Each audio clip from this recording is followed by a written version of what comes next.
Hello everybody, कैसे हैं आप लोग? Hope everyone is fine.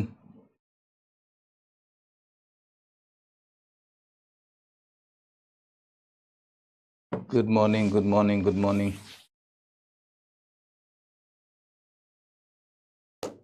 आज हम लोग अपने क्लास की शुरुआत करते हैं और टॉपिक है हमारा भारत में यूरोपीय कंपनियों का आगमन। भारत में यूरोपीय कंपनियों का आगमन का टॉपिक है हमारा। तो इस टॉपिक को आपके सामने रखूं इसके पहले आप लोगों का यदि कोई क्वेश्चन है तो पूछ लीजिए जल्दी जल्दी। हम लोग अपनी रणनीति इसी तरीके से बनाएंगे कि क्लास की शुरुआत होगी तो आपको पीछे से जो भी क्लास चला आ रहा है उसके रिलेटेड कोई क्वेश्चन हो तो आप पूछ सकते हैं। दूसरी बात यह है कि जब कोई टॉपिक हम पढ़ा रहे हैं तो इस बीच में आप सिर्फ और सिर्फ तभी पूछिएगा जब कोई शब्द आपको नहीं समझ में आ रहा हो। अन्यथा जब मैं उसका सब टॉपिक ख़त्म कर दूँ तो खुद पूछूंगा कि कोई कठिनाई है तो बोलो। क्योंकि यदि आप बीच में जब मन तब कुछ से कुछ पूछते रहिएगा तो दिक्कत ये होगी कि मैं आपका क्वेश्चन देख ही नहीं पाऊँगा, क्योंकि मैं तो पढ़ाने में मशगूल रहूँगा। आपके स्क्रीन को यदि देखते रहा तो पढ़ा नहीं पाऊँगा, पढ़ाने लगा तो स्क्रीन नहीं देख पाऊँगा। तो मेरे स्क्रीन को देखने की सही टाइमिंग होती है तब जब मैं क्लास की शुरुआत करता हूँ। नंबर 2, जब मैं क्लास का कोई सब टॉपिक ख़त्म करता हूँ। और इस बीच में कभी अनायास यदि स्क्रीन पे दृष्टि चली जाए तो चली जाए। तो आप यदि अपने सवाल का जवाब चाहते हैं तो सवाल पूछने का टाइमिंग अप्रोप्रिएट रखिएगा। ठीक है बच्चों? तो अब हम लोग क्लास की शुरुआत करते हैं।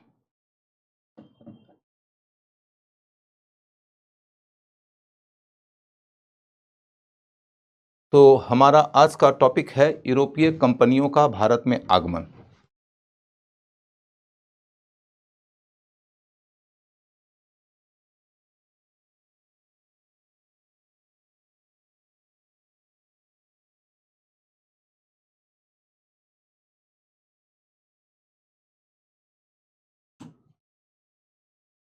यूरोपीय कंपनी सिंपल रख देते हैं यहाँ।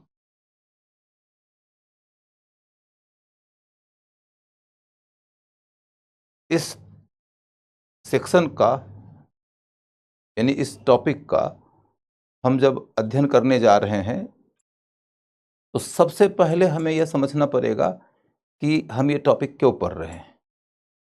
हम इस टॉपिक को इसलिए पढ़ रहे हैं क्योंकि इससे हमको एक क्वेश्चन पीटी का मिलेगा। दूसरी बात यह है कि हम इस टॉपिक को इसलिए पढ़ रहे हैं क्योंकि इसी रास्ते अंग्रेज भी भारत आए जिन्होंने भारत में सत्ता स्थापित किया और भारत को रूल किया। उनका रूट भी हमको इसी से मालूम चलेगा।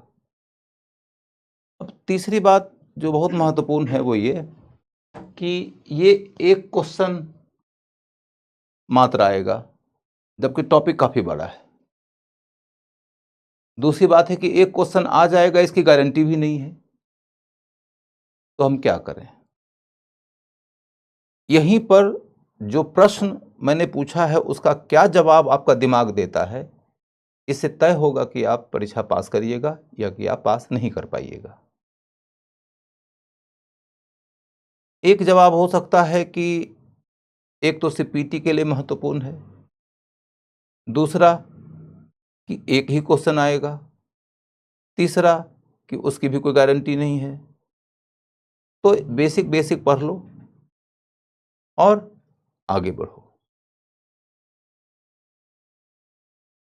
इसका खामियाजा ये हो सकता है कि यूपीएससी का सिलेबस तो बहुत बड़ा है, हर टॉपिक के साथ में यही बात लागू होती है कि उससे एक आध क्वेश्चन आएगा और हो सकता है कि आए या ना आए। और यदि आप हर टॉपिक को ऐसे ही बेसिक बेसिक पढ़ के निकल जाओगे तो दिक्कत ये होती है कि आजकल क्वेश्चन थोड़े से डीपर डिग्री से पूछे जा रहे हैं। ऐसे में आपका उत्तर ये होना चाहिए कि टॉपिक में कितनी गहराई में जाना चाहिए, ये हमारा एक्सपर्ट तय करे। न तो ये सोचो कि सतही पढ़ना है, न तो ये सोचो कि एकदम डेप्थ में पढ़ना है। कितने डेप्थ में जाना है, यदि ज़रूरी है तो वो हमारा एक्सपर्ट तय कर दे, और हम उस डेप्थ तक जाने के लिए तैयार हैं, हार्दिक स्तर पे, मानसिक स्तर पे, शारीरिक स्तर पर। तो मानसिक स्तर पर तुम यदि तैयार हो, हार्दिक स्तर पर तैयार हो, शारीरिक स्तर पर तैयार हो उस डिग्री में जाने के लिए, तो मैं आप लोगों को अब आगे ले चलता हूं। ये दोबारा मुझे बोलना न पड़े, आपकी रुचि कितनी है टॉपिक के अंदर, इससे नहीं तय होना चाहिए कि आप इस टॉपिक को पढ़ने में कितनी रुचि ले रहे हैं। मैं अपनी पंक्ति दोबारा बोलता हूं, आपकी रुचि कितनी है इस टॉपिक में, इससे तय नहीं होना चाहिए कि इस टॉपिक को पढ़ने में आप कितनी रुचि ले रहे हैं। रुचि का होना एक पूर्व की स्थिति होती है कि किसी का फेवरेट हो सकते हैं गांधी जी, किसी का फेवरेट हो सकते हैं भगत सिंह, किसी का फेवरेट हो सकते हैं सुभाष चंद्र बोस, और वो जब टॉपिक पढ़ाऊं तो आप उसमें स्वाभाविक रूप से ज़्यादा रुचि लेंगे। और ये टॉपिक ऐसा है जिसमें किसी भी स्टूडेंट से पूछ दिया जाए कि ये आपका फेवरेट है, तो एक भी आदमी का हाथ नहीं उठेगा कि हाँ मेरा ये फेवरेट है। लेकिन आपको इस टॉपिक में भी उतनी ही रुचि लेना पड़ेगा, क्योंकि यदि आप इसमें रुचि नहीं लेंगे, क्वेश्चन तो यहां से आ जाता है, क्या करोगे। तो अपनी रुचियों के दायरे से ऊपर उठो, और जहां तक आज तक तुम्हारी दृष्टि नहीं गई थी, उसमें भी रुचि लेना शुरू करो, उसमें भी रुचि लेना शुरू करो, और उसको भी इस तरीके से पढ़ो कि यहीं से यदि एक क्वेश्चन आ गया और मेरा ठीक नहीं हुआ तो मेरा तो बंटाधार हो जाएगा, और मेरा ठीक हो गया तो हो सकता है इसी रास्ते मेरा बेड़ा पार हो जाएगा। एकदम गीता का दर्शन लेकर चलो कि तुम यदि अपना कर्म करते रहोगे, हर अध्याय के अंदर रुचि डेवलप करोगे, उसके साथ पर्याप्त न्याय करोगे, तो जिस दिन एग्जाम होगा उस दिन तुमको रोना नहीं पड़ेगा। जिस दिन रिजल्ट निकलेगा उस दिन तुमको बधाई सुनने का मौका मिलेगा। नहीं तो तुम सिर्फ और सिर्फ अगले वर्ष की शुभकामना ही सुनते रह जाओगे। तुम्हें इस वर्ष की बधाई सुनना है कि अगले वर्ष की शुभकामना सुनना है, वो इस पर निर्भर करता है कि तुम हर अध्याय में रुचि डेवलप करके, उससे लगन लगाकर, उस पे दृढ़ संकल्प के साथ अपने को इन्वेस्ट करते हो कि नहीं। तो बेटा आप चलते हैं। कमेंट में क्या परेशानी है बेटा, मैंने कहा कि चलो कोई कमेंट है ऐसा जिसमें कि कोई क्वेश्चन हो, कोई दिक्कत हो तो बोलो।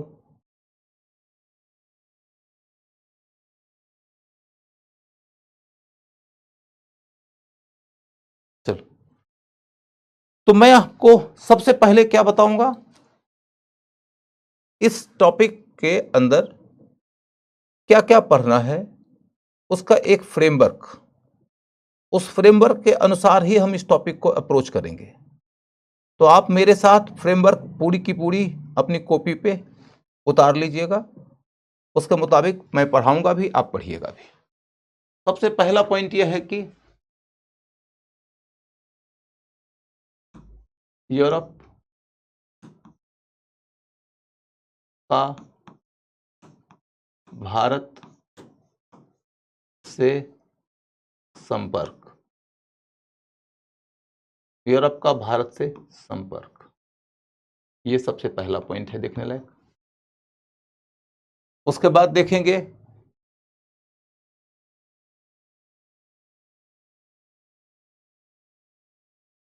कंपनियों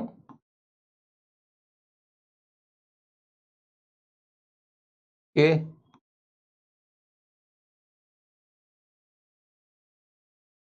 आने का क्रम,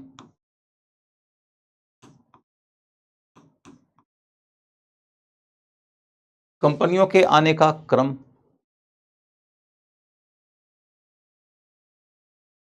इसके बाद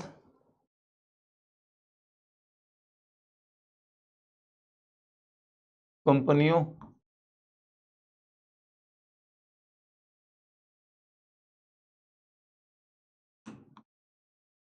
के भारतीय केंद्र, कंपनियों के भारतीय केंद्र,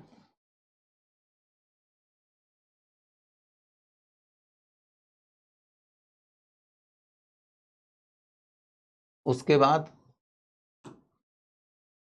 उनका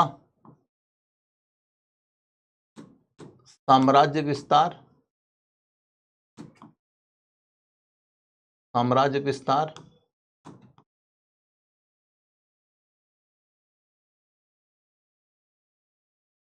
फिर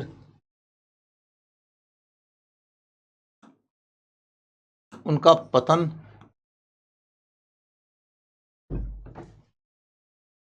और फिर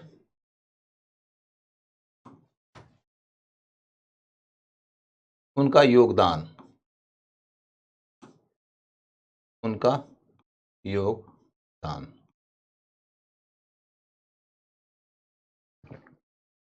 अब आपको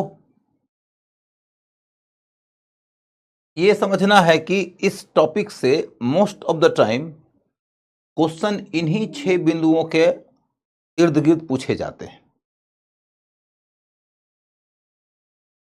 तो सबसे पहले मैं आप लोग के सामने में इसका एक सामान्य परिचय देता हूं, अभी आप लिखिएगा नहीं।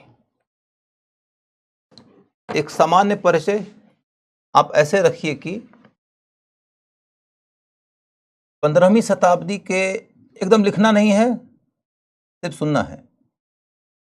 15वीं शताब्दी के अंत में भारत में वास्को डी गामा नाम का एक यात्री आया और उसके रास्ते फिर कई सारे व्यापारी लोग आए। सबसे पहले पुर्तगाली लोग आए, यानी पुर्तगाल के लोग आए, और उन्होंने लगभग अगले 100 वर्षों तक भारत के कई सारे बंदरगाहीय केंद्रों के ऊपर अपना प्रभाव जमा लिया, व्यापार भी किए और राजनीतिक प्रभाव भी उन्होंने जमाया। यानी कि 15वीं शताब्दी के अंत में आए और 16वीं शताब्दी तक भारत में अपना प्रभाव जमाने की कोशिश में लगे हुए यूरोपीय देशों में एक अकेला ही देश था, पुर्तगाली। पुर्तगालियों के अलावा और कोई देश नहीं था जो इस प्रतिस्पर्धा में शामिल हो। 17वीं शताब्दी की जब शुरुआत होती है तो इस प्रतिस्पर्धा में हॉलैंड के डच और ब्रिटिश, डेनिश और फ्रेंच सब आ जाते हैं। सबसे पहले डच आते हैं, उसके बाद ब्रिटिश आते हैं, लगभग एक दूसरे के समकक्षी हैं, ये समकालीन हैं। उसके बाद डेनिश आते हैं, डेनमार्क वाले, और फिर शताब्दी के सेकंड हाफ में फ्रेंच आते हैं। कुल मिलाकर देखो तो भारत में आने वाली यूरोपीय कंपनियों में कौन सी कंपनी पहले आई, इसको लेकर क्वेश्चन पूछा जाता रहा है। तो आपके दिमाग में अभी एक नक्शा बन जाए, लिखना नहीं है,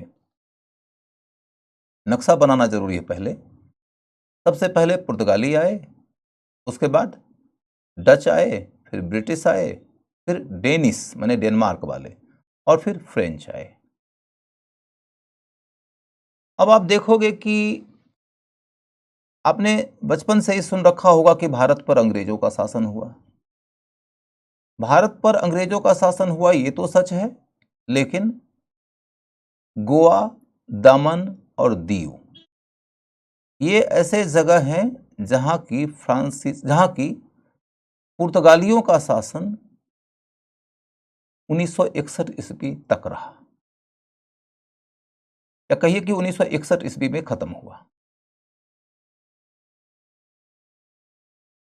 यहाँ पर अंग्रेजों के आगमन के काफी पहले पुर्तगालियों की सत्ता स्थापित हो गई। इसी में से एक दीव के ऊपर पुर्तगालियों की सत्ता कब स्थापित हुई, उसके ऊपर इस साल क्वेश्चन पूछा गया है। गोवा, दमन, दीव के ऊपर पुर्तगालियों की सत्ता स्थापित हो गई। वहां पर उनकी सत्ता 1961 में जाके खत्म हुई। यानी अंग्रेजों के आने से काफी पहले पुर्तगाली वहां स्थापित हुए और अंग्रेजों के जाने के 14 साल बाद तक वो यहां रहे। उसके बाद फिर देखोगे कि फ्रांसीसी भारत में अंग्रेजों के मुकाबले टिक नहीं पाए। वो भी अंग्रेजों की तरह चाहते थे भारत में अपना साम्राज्य स्थापित करना, लेकिन बावजूद इसके उन्होंने पौंडीचेरी के ऊपर अपना नियंत्रण रखा और बंगाल में एक जगह है चंदरनगर, वहां पर उनका नियंत्रण बना रहा।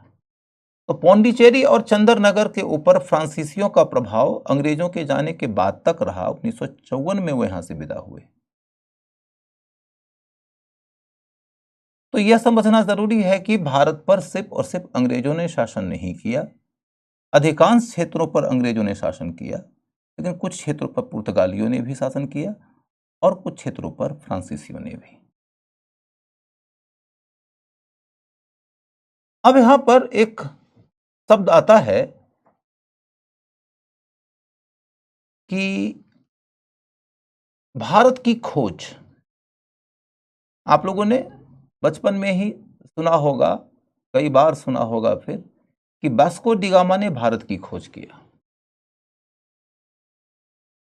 तो वास्को डी गामा कौन है? एक यूरोपीय यात्री। तो वास्को डी गामा ने भारत की खोज किया का मतलब क्या है? यूरोपियों के लिए भारत की खोज। भारत कोई खोया हुआ देश तो था नहीं, भारत कोई बच्चा थोड़े है कि खो गया था और उसके चचा जी उसको खोज दिए या पुलिस वालों ने खोज दिया।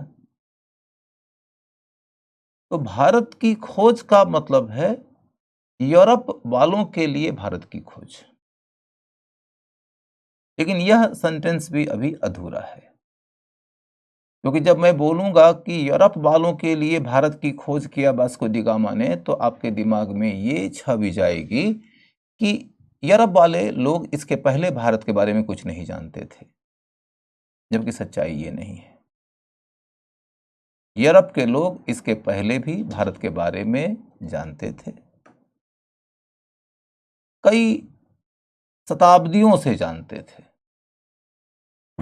जैसे कि उदाहरण लेकर देखो तुम, भारत के ऊपर 4वीं शताब्दी ईस्वी में हमला किया था सिकंदर। तो मैसिडोनिया का था, ग्रीक था, तो जानता था ना। तो यूरोप के लोग भारत को 4वीं शताब्दी ईस्वी में भी जान रहे हैं। फिर आगे बढ़कर देखो कि जब मौर्य शासन काल चल रहा था, तो उन लोगों के साथ में मौर्य राजाओं का डिप्लोमेटिक रिलेशन था। मेगास्थनीज भारत आया था, डायमेकस भारत आया था, ये सब राजदूत के रूप में। जिन राजाओं के राजदूत हैं वो राजा ग्रीक राजा हैं। अशोक जो प्राचीन काल का राजा था, उसने अपने अभिलेख में यह बताया है कि वह दुनिया के कौन कौन से देश के राजाओं के साथ में मित्रता के संबंध में बंधा हुआ है। उसमें ग्रीक राजा का भी नाम है। तो ग्रीक राजा से मित्रता का दावा अशोक अपने अभिलेख में कर रहा है। ग्रीक राजा के राजदूत अशोक के पिता के दरबार में आ रहे हैं, ग्रीक राजा का राजदूत अशोक के दादा के दरबार में आ रहे हैं, यानी चंद्रगुप्त मौर्य बिंदुसार के दरबार में आ रहे हैं। और मौर्यों का शासन जब खत्म हुआ तो ग्रीक लोगों ने भारत पर फिर हमला किया।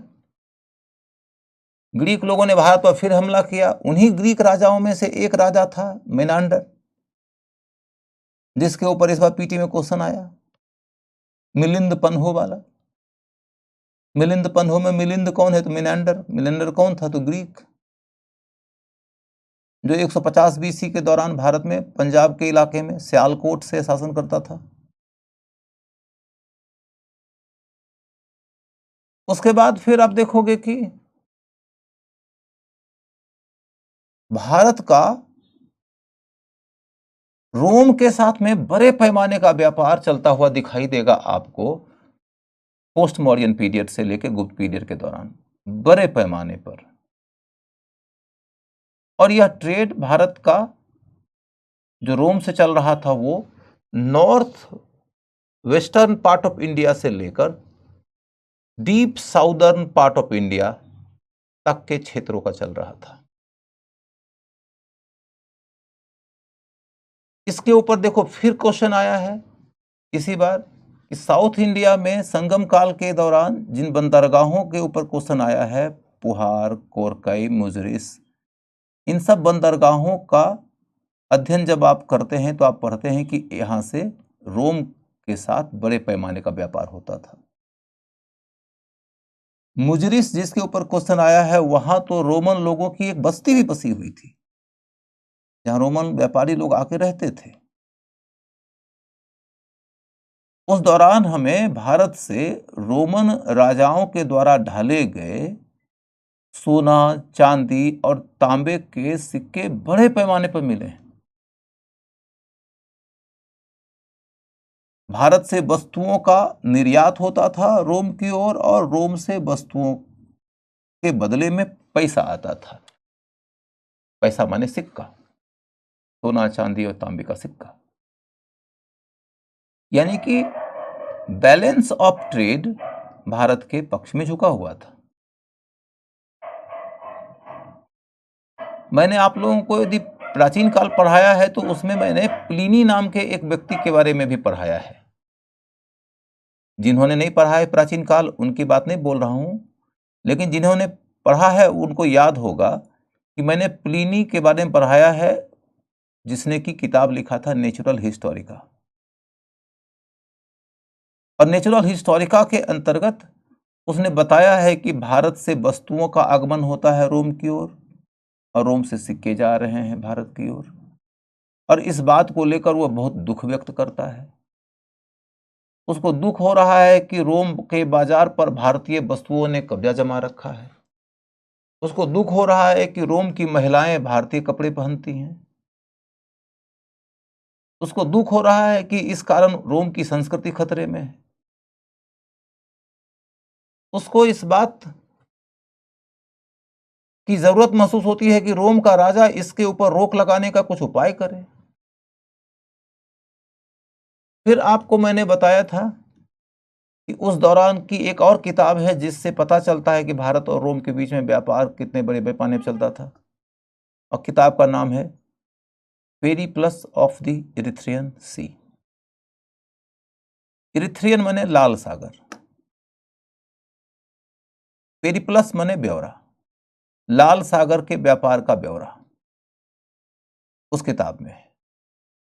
उस किताब में यह बताया गया है कि लाल सागर से किनका किनका व्यापार होता है। तो इस क्रम में उन्होंने भारत के व्यापार के बारे में भी बताया है, और भारत के बहुत बहुत सारे बंदरगाहों की सूची उस किताब में मिल जाती है। सिंध से लेकर गुजरात, महाराष्ट्र, कर्नाटक, केरल, तमिलनाडु, आंध्र प्रदेश, उड़ीसा, बंगाल, इन तमाम समुद्र तटवर्ती क्षेत्रों के जो भी प्रमुख बंदरगाह हैं उनकी सूची आपको उस समय उसी किताब से मिलती है, जिनके ऊपर क्वेश्चन आया इस बार, जो कोरकई, मुजरिस, पुहार, वो सब लिस्ट आपको मिलना है पेरिप्लस ऑफ द इरिथ्रियन सी से ही। आप लोग अपना क्लास नोट्स पलट कर देखिएगा तो आपको मिल जाएगा। मैंने आपको पेरिप्लस ऑफ द इरिथ्रियन सी भी पढ़ाया है और प्लिनी भी पढ़ाया है। कुल मिलाकर कहानी यह सिद्ध होती है कि भारत का यूरोप के साथ में संबंध तो प्राचीन काल से ही था, बहुत गहरा संबंध था। राजनीतिक संबंध भी था, सांस्कृतिक संबंध भी था और आर्थिक संबंध भी था। तो फिर वास्को डी गामा ने भारत की खोज किया, क्या यह झूठ बात है? तो नहीं, ये भी सच है। वास्को डी गामा ने भारत की खोज किया का मतलब यह है कि वास्को डी गामा ने ही यूरोप और भारत के बीच के आगमन के समुद्री रास्ते की खोज किया। यूरोप के लोग भारत से इसके पूर्व के काल में लाल सागर के रास्ते से जुड़ते थे, लेकिन 14वीं 15वीं शताब्दी के दौरान उस इलाके में जब तुर्कों का साम्राज्य स्थापित हुआ तो वो यूरोपीय व्यापारियों के लिए सुरक्षित नहीं रह गया और इन कठिनाइयों को देखते हुए उन्होंने अल्टरनेटिव रास्ता खोजा। और इन कठिनाइयों को देखते हुए उन्होंने जो अल्टरनेटिव रास्ता खोजा वही रास्ता समुद्र तटीय रास्ता है या समुद्र मार्गीय रास्ता है। आप इस तरीके से देखोगे कि ये यूरोप है, ये भूमध्य सागर है, ये अफ्रीका है, ये अटलांटिक महासागर है और यहां आगे बढ़ोगे तो ये हिंद महासागर आ जाएगा, हिंद महासागर आ जाएगा और यहां पर इंडिया है, यहां पर इंडिया है।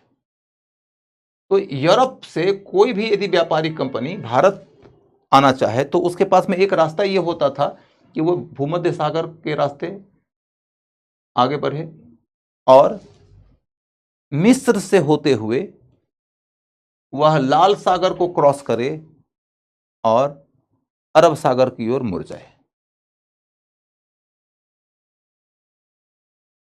ये संभावना बनती थी, लेकिन चूंकि इस इलाके में उस समय तुर्कों का साम्राज्य स्थापित हुआ और वो रास्ता इनके लिए सुरक्षित नहीं रहा, तो ऐसे में क्या रास्ता बचा?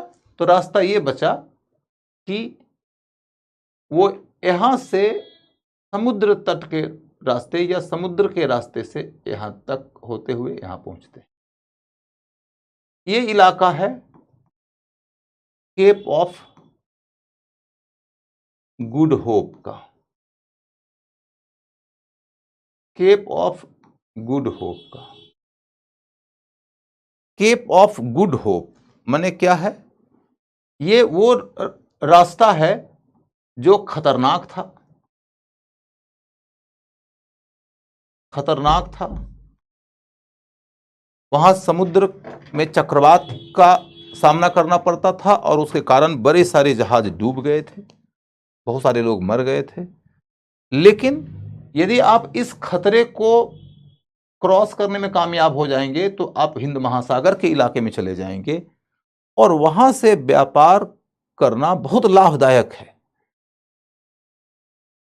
इसीलिए उसका नाम रखा गया केप ऑफ गुड होप, मैंने डर के आगे जीत है टाइप की बात। तो केप ऑफ गुड होप से होते हुए हिंद महासागर में लोग प्रवेश करता है और इसी रास्ते भारत आता है। इस रास्ते से यूरोप के लोग भारत को पहले कभी नहीं आए थे। इस रास्ते से भी भारत जाया जा सकता है, इसकी खोज सबसे पहली दफा वास्को डी गामा ने किया था।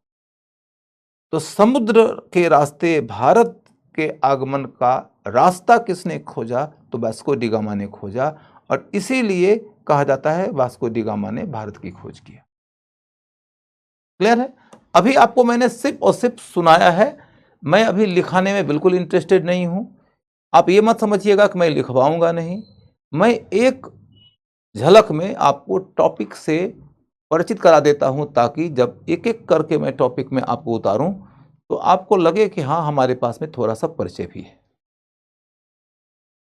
समझ गए? तो इसको अब आप पीछे छोड़िए और आगे बढ़ जाइए। यहां आप लोगों को मैंने यह परिचय दे दिया कि यूरोप और भारत के बीच के संपर्क का मतलब क्या है। यूरोप और भारत के बीच में सदियों से संपर्क था और वास्को डी गामा ने समुद्र के रास्ते संपर्क स्थापित कराया। अब इसको लिख लीजिए, इसे लिखिए। यूरोप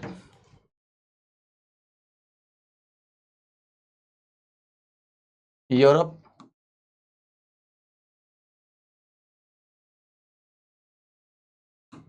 से भारत का संपर्क प्राचीन काल से था।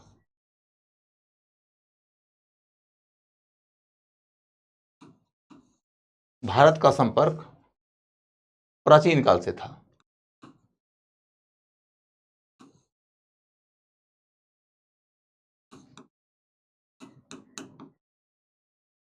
यूरोप से भारत का संपर्क प्राचीन काल से था। यहां पर मैं सिर्फ उदाहरण लिखूंगा, एक्सप्लेन नहीं करूंगा, क्योंकि एक्सप्लेन करने का काम मैंने प्राचीन काल में किया है और मैं आगे भी प्राचीन काल में ही करूंगा। प्राचीन काल वाला हिस्सा अभी पढ़ाना एकदम ठीक नहीं होगा, नहीं तो रिपीटेशन हो जाएगा। उदाहरण सिर्फ दे देता हूं। उदाहरण है सिकंदर का हमला,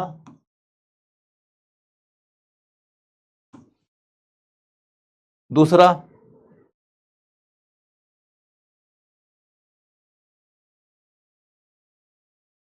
सिकंदर का हमला नंबर 1, दूसरा क्या है?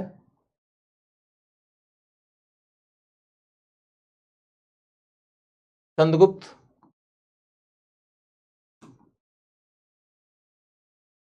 बिंदुसार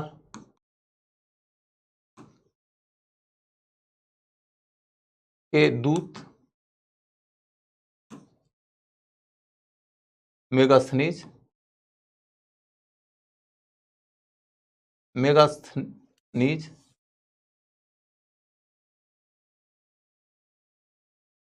ये ग्रीक था।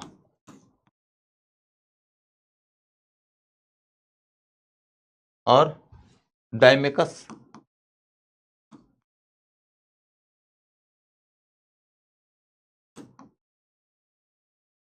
ये भी ग्रीक था। ये दोनों दूत थे, जो ये चंद्रगुप्त मौर्य के काल में आया, ये बिंदुसार के काल में आया। और फिर अशोक का अभिलेख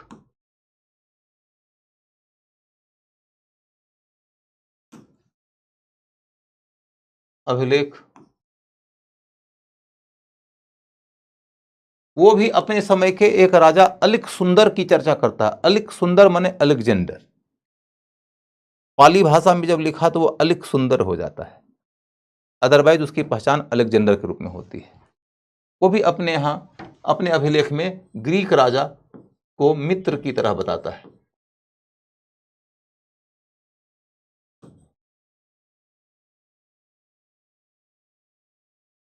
इसके बाद तीसरा उदाहरण देखो, फिर ग्रीक हमला जिसे आप मौर्योत्तर पीरियड में पढ़ते हैं इंडो ग्रीक हमलावर के रूप में, माने इंडिया पर हमला करने वाले ग्रीक। उसके बाद फिर रोमन ट्रेड रोमन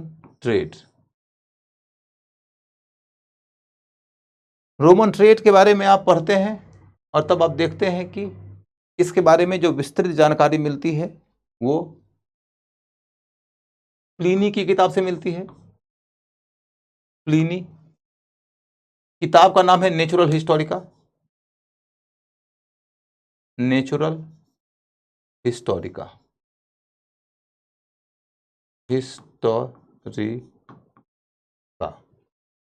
और एक दूसरी किताब है जिसे जानकारी मिलती है Periplus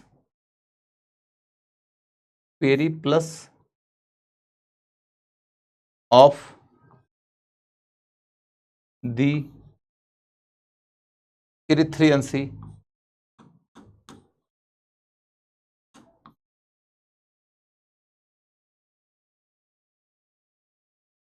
Periplus of the Erythraean सी।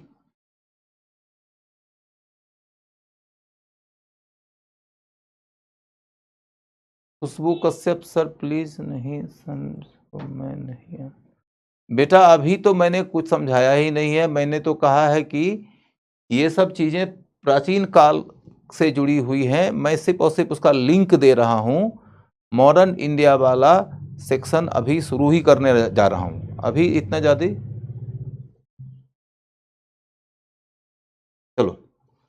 धन्यवाद निखिल, धन्यवाद बेटा, धन्यवाद। तो अब देखो कि पेरिप्लस ऑफ द इरिथ्रियन सी, ये किताब का नाम है।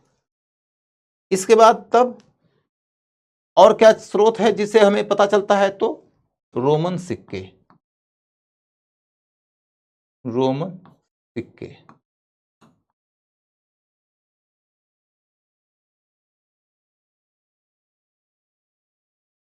इतने तमाम सोर्सेस से सिर्फ ये पता चला कि प्राचीन काल में रोमन और ग्रीक लोगों से भारत का व्यापारिक और राजनीतिक संपर्क था।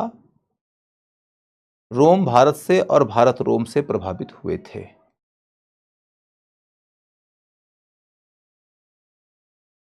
कुल मिलाकर आपको मैं ये कहना चाह रहा हूं कि भारत और यूरोप के बीच का संबंध बहुत पुराना था। तो फिर वास्को डी गामा ने भारत की खोज किया का मतलब क्या है? वास्को डी गामा ने भारत की खोज किया, भारत की खोज किया, इसका क्या मतलब है? वास्को डी गामा ने भारत की खोज किया का इसका मतलब क्या है? तो इसका मतलब है कि वास्को डी गामा ने उसने Atlantic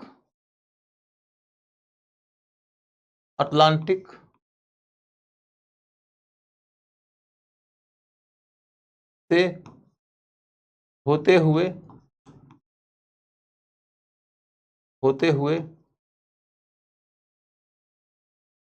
cap of Good Hope, Cape of Good Hope पार कर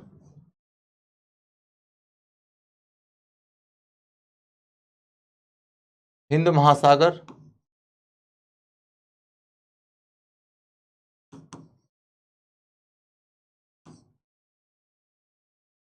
के रास्ते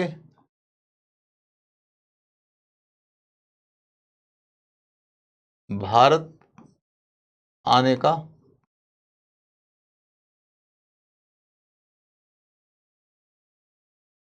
समुद्री मार्ग खोजा, समुद्री मार्ग खोजा, भारत आने का समुद्री मार्ग खोजा।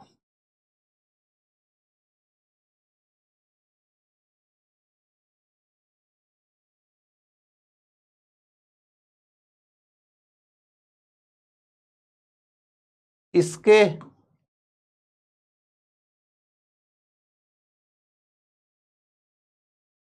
पीछे का कारण, माने समुद्री रास्ते से व्यापार करने के लिए यूरोपीय लोगों को पूरा अटलांटिक पार करके अफ्रीका के नीचे से गुजरते हुए केप ऑफ गुड होप पार करके भारत आने की जरूरत क्यों पड़ी? तो इसके पीछे का कारण क्या था? क्योंकि पहले का रास्ता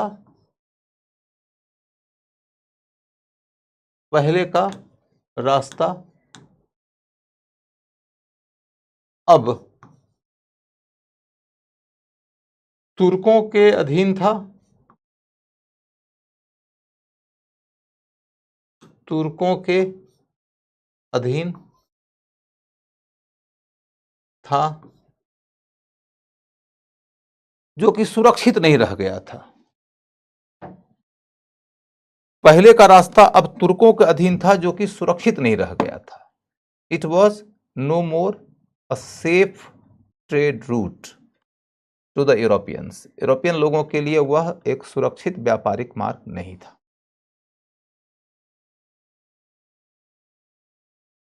उड़ान का नोट्स नहीं मिला। अब ये तो मैं नहीं कह सकता हूं, आप लोग मैनेजमेंट के लोगों से संपर्क करिए कि उड़ान का नोट क्यों नहीं मिला। उड़ान के नोट्स नहीं मिला है सर, संकल्प 4 को मैं अपनी ओर से मैनेजमेंट के लोगों को इसकी सूचना दे दूंगा कि उड़ान का नोट्स नहीं मिला है। अब बच्चे डिमांड कर रहे हैं, मिलना तो ज़रूरी है। अब क्लास की शुरुआत हो गई है, नोट्स तैयार है, बाकी बच्चों को मिल गया है, तो आपको नहीं मिलने का कारण मैं नहीं समझ पा रहा हूँ। हो सकता है कि आप लोगों में से भी किसी को वो मैकेनिज्म नहीं मालूम हो कि कहाँ से नोट्स डाउनलोड वगैरह करना है। तो देखो, रिपु रंजन कुमार कह रहे हैं कि मिल गया है, तो इसका मतलब है कि कॉन्ट्रडिक्टरी फीडबैक बताता है कि मिल गया होगा और कुछ बच्चों को पता नहीं चल रहा होगा कि कहाँ से लेना है। तो इसका नेविगेशन थोड़ा बच्चों को बता दिया करिए। चलिए, अब हम लोग इस टॉपिक से आगे बढ़ते हैं और यहां की ओर चलते हैं कि भारत में यूरोपीय कंपनियों के आगमन का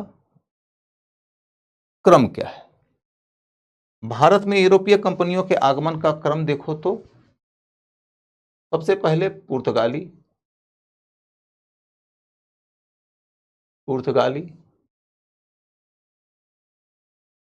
उसके बाद डच माने जो हॉलैंड से आए हैं, उसके बाद अंग्रेज, ब्रिटिश, उसके बाद डेनिश जो डेनमार्क से आए थे, इसके बाद फ्रांसीसी,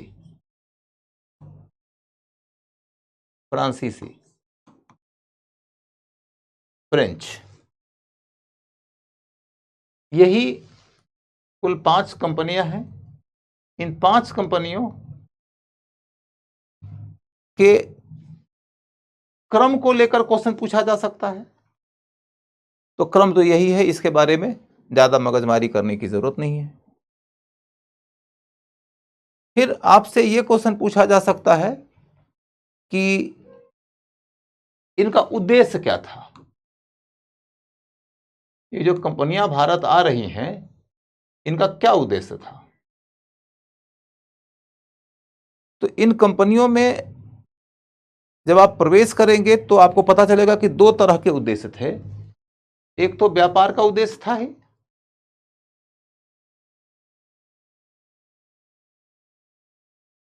व्यापार के उद्देश्य के अतिरिक्त इन लोगों में मौका मिले तो साम्राज्य विस्तार करने की महत्वाकांक्षा भी थी। तो उद्देश्य था व्यापार और साम्राज्य विस्तार।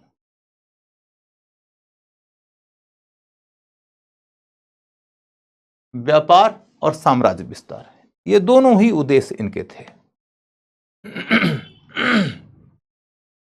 व्यापार का भी उद्देश्य था और साम्राज्य विस्तार का भी उद्देश्य था।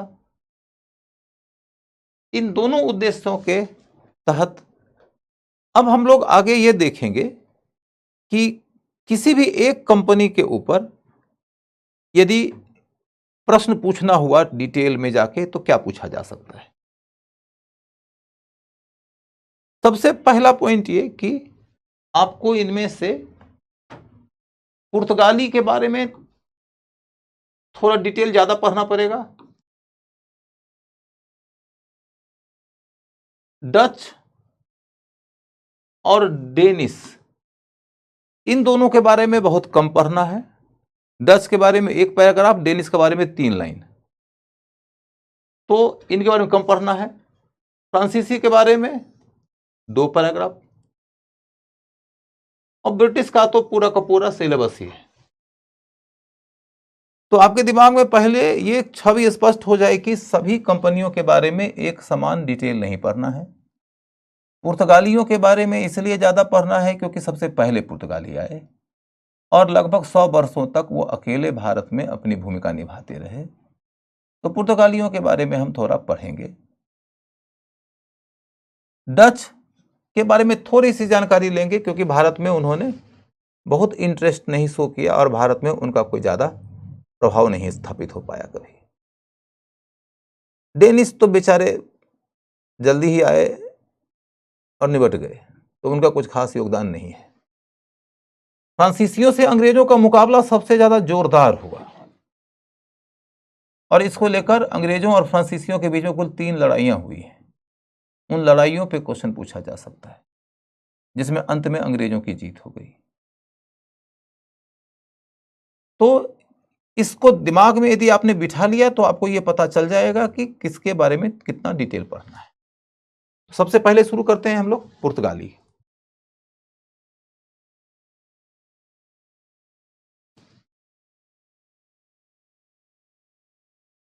पुर्तगाली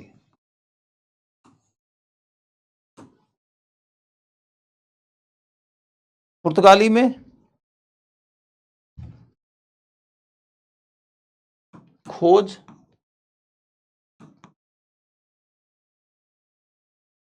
करता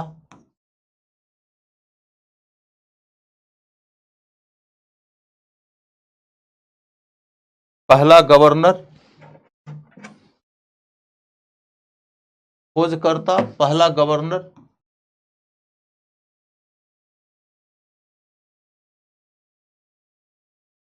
पहला गवर्नर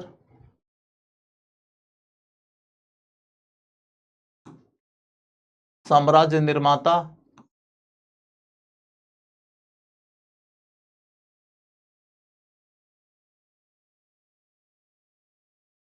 साम्राज्य निर्माता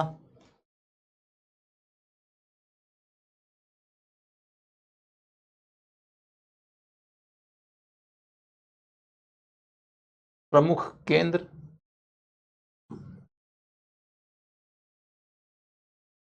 प्रमुख केंद्र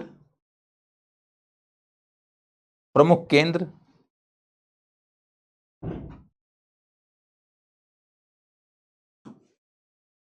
जमोरिन से संबंध, जमोरिन कौन है उसकी चर्चा करूंगा। जमोरिन, फिर विजयनगर,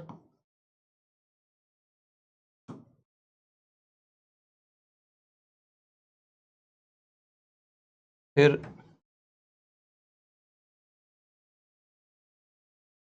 गुजरात,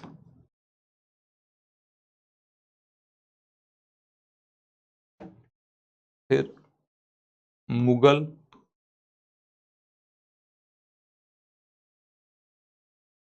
फिर मराठा से संबंध,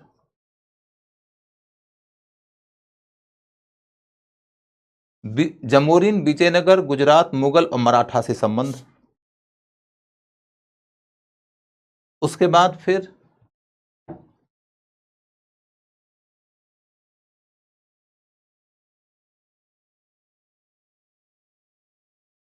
धार्मिक नीति, धार्मिक नीति, धार्मिक नीति,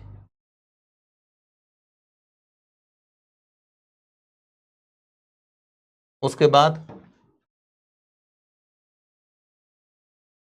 पतन का कारण, फिर योगदान, योगदान। तो कुल मिलाकर देखो तो ये लगभग 8 बातें हैं जिनके ऊपर आपको ध्यान केंद्रित करना होगा और इस रास्ते पुर्तगालियों से संबंधित आपकी चर्चा पूरी होगी। मैं चाहूं तो एक एक करके बिना ये सब बताए हुए ही नोट्स लिखवाना शुरू कर दूं, लेकिन तब तुमको न ओर का पता चलेगा न छोर का पता चलेगा। कोई भी टॉपिक यदि पढ़ो तो उसमें क्या पढ़ना है पहले ये पढ़ो। ये साइंटिफिक तरीका होता है, इसमें परिश्रम कम और परिणाम ज्यादा होता है, लेकिन ये मेथड डेवलप करना पड़ता है। वाइसराय और गवर्नर एक ही होता है क्या? होता एक ही है, दोनों में कुछ थोड़ा सा मामूली अंतर है, उसकी चर्चा तब करेंगे जब उस टॉपिक पर जाएंगे, अभी कुछ नहीं। सर आप जैसे पढ़ा रहे हो नोट्स कैसे बनाएं? जो मैं लिखा रहा हूं उसको लिखते जाओ, जो मैं लिख रहा हूं उसको लिखते जाओ। अभी के डेट में सबसे पहले तुमको क्योंकि क्लास की शुरुआत है तो इसके ऊपर मैं रुक के बता देता हूं। सबसे पहले मैंने क्या पढ़ाया आपको कि भारत में यूरोपीय कंपनियों का आगमन हमारा आज का टॉपिक है। सबसे पहले ये पढ़ा। उसके बाद क्या पढ़ा कि यूरोपीय कंपनियों के आगमन का जो टॉपिक है उस टॉपिक की उपयोगिता क्या है। तो एक क्वेश्चन आएगा पीटी में। फिर मैंने क्या बताया कि इस टॉपिक से ये प्रमुख बिंदुओं के ऊपर क्वेश्चन पूछा जाएगा। ये 6 बिंदु ऐसे हैं जिनका कवरेज जरूरी है, तो समझना कि ये टॉपिक आपका कवर हो गया। ये 6 बातें बता दिया, अभी पढ़ाया नहीं है, ये 6 बातें आपको कवर करना होगा। उसके बाद फिर मैंने क्या बताया, यूरोप का भारत से संपर्क, इस टॉपिक को मैंने समझाना शुरू किया। जब समझाया तो मैंने कहा कि यूरोप का भारत से संपर्क का अध्ययन 2 तरीके से होता है। एक होता है प्राचीन काल से भारत और यूरोप के संपर्क का मामला। वो प्राचीन काल के दौरान मैंने डिटेल में पढ़ा दिया है, समझा दिया है, लिखा दिया है। आज के क्लास में उसके बारे में सिर्फ और सिर्फ लिंक देना था। आप में से जो यदि प्राचीन काल के क्लास में होगा वो कंफर्म होगा कि मैंने पढ़ा दिया है, लिखा दिया है, समझा दिया है। जो लोग प्राचीन काल के क्लास में नहीं थे उनको मैं अब प्राचीन काल के क्लास की बातें बताऊं, ये बिल्कुल वाजिब नहीं होगा। तो मैंने आप लोगों के लिए सिर्फ और सिर्फ ये लिंक दे दिया कि देखो प्राचीन काल से भारत और यूरोप के बीच में संपर्क था। संपर्क के उदाहरण ये सब हैं। मैंने संपर्क के उदाहरण दे दिया। इसका डिटेल आप तब जानिएगा जब आप प्राचीन काल का क्लास करिएगा, और जिन्होंने प्राचीन काल का क्लास किया है उनको मालूम है इसका डिटेल। आपके सिलेबस के मुताबिक मुझे इसी लिंक का इस्तेमाल करते हुए आगे बढ़ना है और कहना है कि वास्को डी गामा ने भारत की खोज किया तो इसका मतलब क्या है। वास्को डी गामा ने भारत की खोज किया तो इसका मतलब क्या है, यह मैंने यहां लिखवाया कि यदि हम अपने सिलेबस की शुरुआत करें तो इसकी शुरुआत ही इस बात से होती है कि वास्को डी गामा ने भारत की खोज किया और इसी रास्ते यूरोपीय लोग फिर भारत आने लगे। तो वास्को डी गामा ने भारत की खोज किया, इसका क्या मीनिंग है ये मैंने लिखा दिया। एकदम प्रॉपर तो बन रहा है नोट्स, बस तुम्हारा ध्यान कहीं और होगा तो तुम समझ नहीं पा रही हो। और यदि मैंने ये सारी बातें बोर्ड पे लिखा है तो तुमको लिखने का पूरा समय भी होगा। दूसरी बात, मैंने बार बार कहा भी है कि प्राचीन काल वाली बातें अभी डिटेल में नहीं पढ़ेंगे। तुम यदि सच में नोट्स बनाने में इंटरेस्टेड हो ना, तुम मेरे एक एक लाइन को लिख लो, तुम्हारा नोट्स पूरे के पूरे तरीके से और डिटेल में तैयार हो जाएंगे। नोट्स लिखने का मतलब रामकथा लिखना नहीं होता है बच्चों, क्योंकि ध्यान रखिएगा कि आपकी पढ़ाई के 2 तरीके होंगे, एक पीटी के लिए, एक मेंस के लिए। मेंस में लैंग्वेज में लिखने की जरूरत होती है, पीटी में पॉइंट्स में लिखने की जरूरत होती है। यदि आप पॉइंट्स में लिखने की जरूरत के मुताबिक नोट्स बनाने का हुनर सीख नहीं पा रहे हैं तो आप बहुत बड़ी कमजोरी का प्रदर्शन कर रहे हैं। नोट्स में दोनों कैटेगरी को समझो, ठीक है। तो इसके पीछे का कारण यहां तक मैंने बता दिया कि इसके पीछे का क्या कारण है कि क्यों खोजना पड़ा वास्को डी गामा को, ये भी लिख दिया। तो एक लाइन में सब कुछ लिख रहा हूं, आप अपनी ओर से लिखते जाओ। फिर मैंने कहा कि अब इसके बाद के डिटेल में चलते हैं। तो हमने क्या कहा कि यहां देखो अगला पॉइंट है कंपनियों के आगमन का क्रम। कंपनियों के आगमन का क्रम है, यहां मैंने कंपनियों के आगमन का क्रम बता दिया। 5 कंपनियां आई थी, 5 कंपनियों के आने का क्रम बता दिया। एकदम क्रम में चल रहे हैं कि नहीं। तब अगला मुद्दा आया कि कंपनियों का आगमन यदि हुआ है तो कुछ तो उद्देश्य होगा कि कंपनी वाले भारत क्यों आए। ऐसा तो नहीं है ना कि भारत आए क्योंकि बैठे बैठे क्या करोगे, करना है कुछ काम, शुरू करो अंतराक्षरी लेकर प्रभु का नाम। ऐसा तो नहीं है कि उनके मन में आया कि आज कुछ तूफानी करते हैं और चलो चलते हैं भारत की ओर। यदि आए हैं तो कुछ न कुछ उद्देश्य होगा, और उद्देश्य है तो क्या उद्देश्य है, इसके ऊपर सीधा क्वेश्चन आ सकता है। व्यापारिक उद्देश्य भी है और राजनीतिक उद्देश्य भी है, महत्वाकांक्षा यह भी है कि मौका मिले तो साम्राज्य का विस्तार कर लेंगे। जब ये आपने पढ़ लिया तब आप क्या करेंगे, तब मैंने कहा कि इन पांचों कंपनियों को क्या बराबर के डिटेल में पढ़ना है, तो नहीं।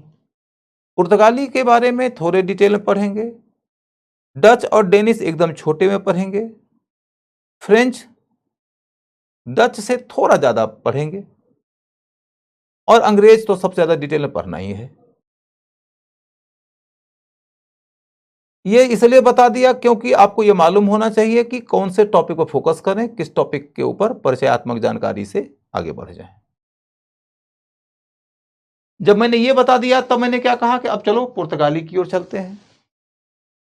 जब हम पुर्तगाली की ओर गए तब हमने क्या कहा कि हमें अब यह समझना है कि पुर्तगालियों के अंतर्गत यदि पढ़ना है तो क्या पढ़ना है। ये सब चीजें हैं जिनका कि अध्ययन करना है पुर्तगालियों में। जब तक कि तुम्हें यही नहीं मालूम है कि किसी टॉपिक में तुमको क्या पढ़ना है, तब तक तुम कुछ भी पढ़ो, तुमको ना तो समझ में आएगा, ना तो याद होगा, ना तो याद रहेगा। ये मेथड है, काफी साइंटिफिक है। इसको तुम आराम से लिख भी लो, लिख के फिर एक एक करके आगे बढ़ने लगे हम। अब हम क्या करेंगे, हम एक एक करके आगे बढ़ेंगे। जैसे ही हम यहां तक पहुंचेंगे हम कह देंगे कि पुर्तगाली का मामला खत्म हो गया, अब तुम लोगों को जो पूछना है पूछ लो, कोई क्वेश्चन इससे बाहर नहीं आएगा। अब मेरे बताए को सुनो ठीक से, तब ना नोट्स बना पाओगी बच्ची, समझ गए। तो एकदम सुनो, धैर्य से, संयम से, दृढ़ता से, रुचि से, लगन से, मनोयोग से सुनो और फिर लिखते जाओ। मैं आप लोगों को लिखने का बहुत मौका देता हूं, उसका रीजन यह है कि मैं आपके साथ लिखता हूं। और मैं आपके साथ लिखता क्यों हूं, तो इसीलिए क्योंकि मैं बहुत मेथोडोलॉजिकल तरीके से पढ़ाता हूं। अपने लिखे हुए पॉइंट्स को फिर आगे डिटेल में ले जाता हूं, उसके एक एक पॉइंट, एक एक सब पॉइंट का डिटेल करता हूं, क्योंकि ये बहुत ही साइंटिफिक मेथड है। मैं लिखता हूं तो तुमको तो लिखना ही चाहिए। लास्ट लाइन बच्चों, मैंने यदि बोर्ड पर कुछ भी लिखा है आपको लिख लेना है। 99% काम का होगा, 1-8% कभी कभी कुछ समझाने के लिए कुछ हंसी मजाक की बातें हो सकती है, तो आपको मेरे लिखे हुए को हर बात लिख लेना है।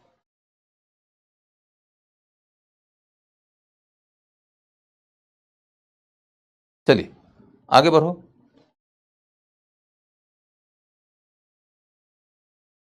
खोजकर्ता, खोजकर्ता के बारे में तो बच्चों आप कुछ भी पढ़ने की जरूरत नहीं है, ऑलरेडी आप जान रहे हो।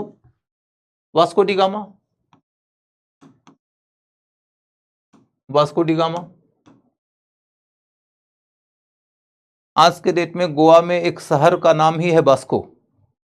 और एक फिल्म आई थी, फिल्म का नाम तो मुझे याद नहीं है, लेकिन शाहरुख खान और ऐश्वर्या राय हुआ करते थे, भाई बहन थे उसमें दोनों। और उसमें एक कैरेक्टर का नाम वास्को था। तो वास्को किसके नाम पे पड़ा है, तो वही वास्को डी गामा के नाम पे। उसके बाद जब पुर्तगाली भारत आए थे, वास्को डी गामा जब भारत आया था तो सबसे पहले वो मिला था जमोरीन से, इसलिए यहां जमोरीन सबसे पहले आ जाएगा। जमोरीन, जमोरीन कालीकट का शासक, कालीकट का शासक। आप लोग को यह उम्मीद होगी कि मैं मैप के माध्यम से भी दिखा दूं, तो बच्चों यह देख लो, ये मानचित्र है, मैं इसके ऊपर बाद में आऊंगा। इस मैप के माध्यम से मैं आपको तमाम यूरोपीय कंपनियों के बारे में बता दूंगा, दिखा दूंगा। लेकिन अभी मैं मानचित्र की ओर बिल्कुल नहीं जाना चाहता। अभी मैं जिस रास्ते पर आना चाहता हूं वो ये कि मैं आपके सामने फैक्ट रख रहा हूं, आप उस फैक्ट को लिखो और समझो। रिवीजन के दौरान मानचित्र के रास्ते गुजारूंगा, नहीं तो फोटो के रास्ते से जब पढ़ने लगता है ना आदमी, तो उसके दिमाग में फैक्ट जाता ही नहीं है, स्टोरी उसके दिमाग में जाती ही नहीं है। मानचित्र में ही वह लहालोट होता रहता है, फोटो में ही वह खोया रहता है, और वो साइंटिफिक मेथड नहीं है। पहले आप ये जान लो कि क्या फैक्ट है, क्या स्टोरी है, फिर मैप के माध्यम से गुजरो और रिवाइज करते हुए आगे निकल जाओ। तो कालीकट का शासक था जमोरिन। जमोरिन ने पुर्तगालियों का स्वागत किया। स्वागत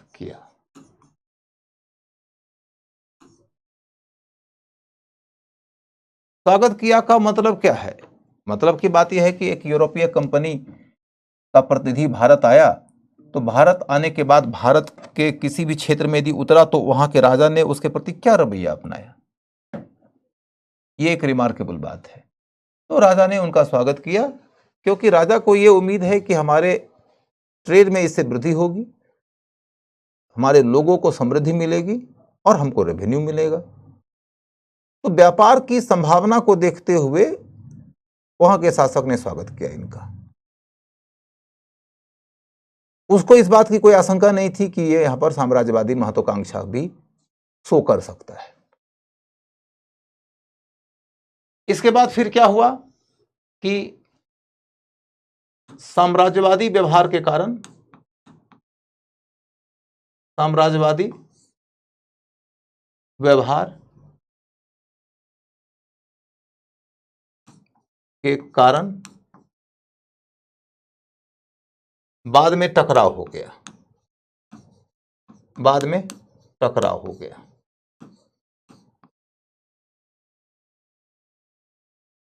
कालीकट के जमोरिन के साथ में संबंध का अध्ययन दोहरे स्तर पर, पहले बार में स्वागत और फिर टकराव, इसके अतिरिक्त कुछ नहीं। आपसे क्वेश्चन पूछा जा सकता है कि सबसे पहली बार पुर्तगाली कहां आया था, तो कालीकट में। क्वेश्चन पूछा जा सकता है जमोरिन का मतलब क्या है, जमोरिन कहां के थे, तो कालीकट के। और फिर क्वेश्चन पूछा जा सकता है कि जमोरिन के साथ में पुर्तगालियों का संबंध कैसा था, तो आरंभ में तनावपूर्ण, बाद में सौहार्दपूर्ण नहीं, आरंभ में सौहार्दपूर्ण, बाद में तनावपूर्ण। यस। क्यों पहले सौहार्दपूर्ण रहा? क्योंकि उनको लगा कि व्यापारी आया है, समृद्धि को बढ़ावेगा। क्यों टकरावपूर्ण हो गया? क्योंकि लगा अरे ये तो व्यापारी के साथ साथ साम्राज्यवादी भी है, हमारी ही सत्ता को डिस्टेबलाइज करना चाहता है, तो फिर तो टकराव होना ही था। इसके बाद फिर आप आगे बढ़ो कि पुर्तगालियों का पहला गवर्नर कौन बना। पुर्तगालियों का पहला गवर्नर था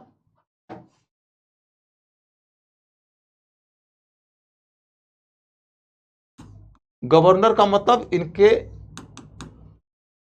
भारत में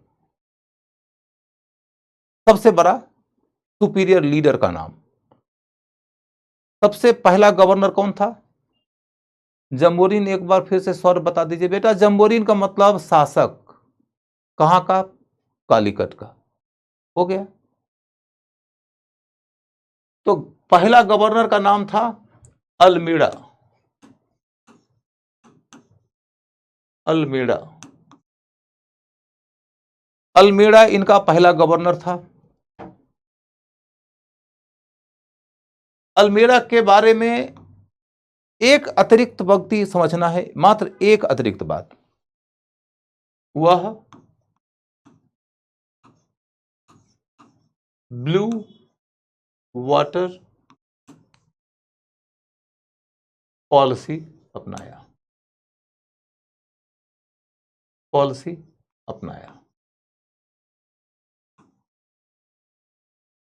ब्लू वाटर पॉलिसी अपनाया। क्वेश्चन ये आ सकता है कि ब्लू वाटर पॉलिसी क्या है और ब्लू वाटर पॉलिसी किसने अपनाया। तो ब्लू वाटर पॉलिसी पुर्तगालियों ने अपनाया। ब्लू वाटर पॉलिसी पुर्तगालियों में अल्मेडा ने अपनाया और ब्लू वाटर पॉलिसी का मतलब है समुद्र पर अपना आधिपत्य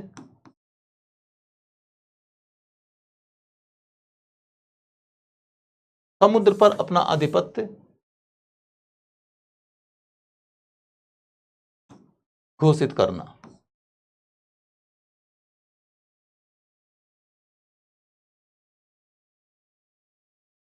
समुद्र पर अपना आधिपत्य घोषित करना।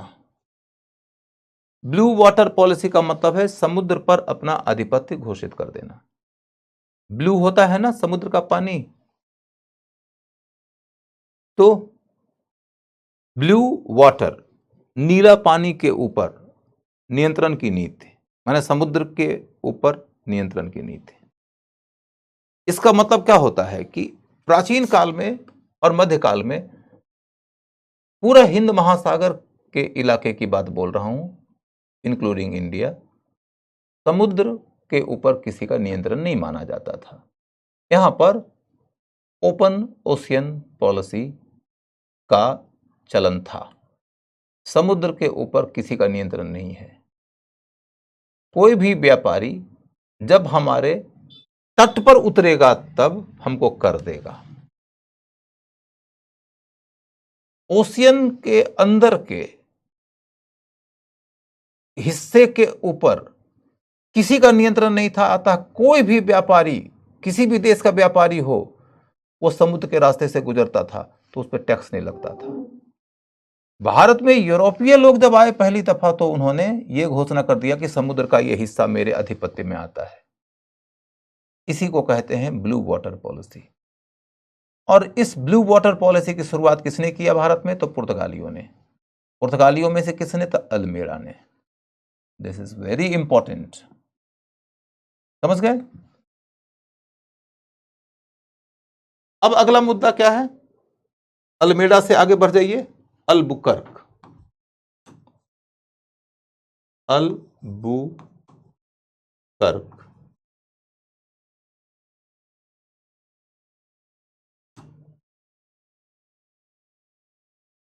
पहला साम्राज्यवादी।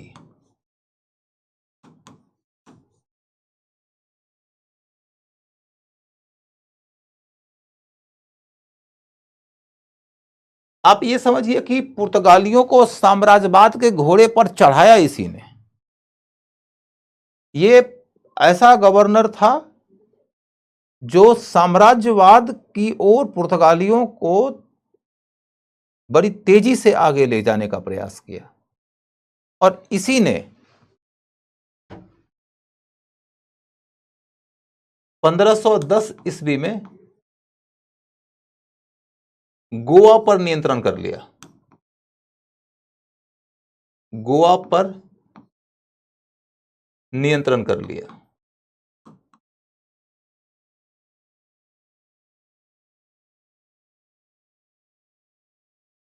इसी ने 1510 ईस्वी में गोवा पर नियंत्रण कर लिया। गोवा बड़ी महत्वपूर्ण है इनके इतिहास की दृष्टि से। कैसे? तो सबसे पहले तो इन्होंने अपना केंद्र खोला था कालीकट में। कालीकट में, और कालीकट के बाद में चले गए थे कोचीन। तो कालीकट और कोचीन ये दो प्रमुख इनके केंद्र थे। इन दो प्रमुख केंद्रों के बाद इन्होंने अपना ध्यान केंद्रित कर दिया गोवा पर। गोवा पर गोवा इन्होंने जीता है, जीतकर गोवा को अपने अधीन किया। 1510 में जीता। किससे जीता? तो बीजापुर के सुल्तान से जीता। बीजापुर के सुल्तान से जीता। बीजापुर में आदिल वंश का शासन था, तो बीजापुर का आदिल शाही, बीजापुर के आदिल शाहियों से इन्होंने गोवा जीत लिया। बीजापुर के आदिल शाही से गोवा जीत लिया। किसने जीत लिया? बीजापुर के आदिल शाही से गोवा जीत लिया पुर्तगालियों ने। कौन था गवर्नर पुर्तगालियों का? अल्बुकर्क। इसी समय एक महत्वपूर्ण बात है कि आप देखोगे कि मैंने यहां लिखा है विजयनगर के साथ संबंध। विजयनगर और बीजापुर एक ही साथ आएगा, बीजापुर और विजयनगर।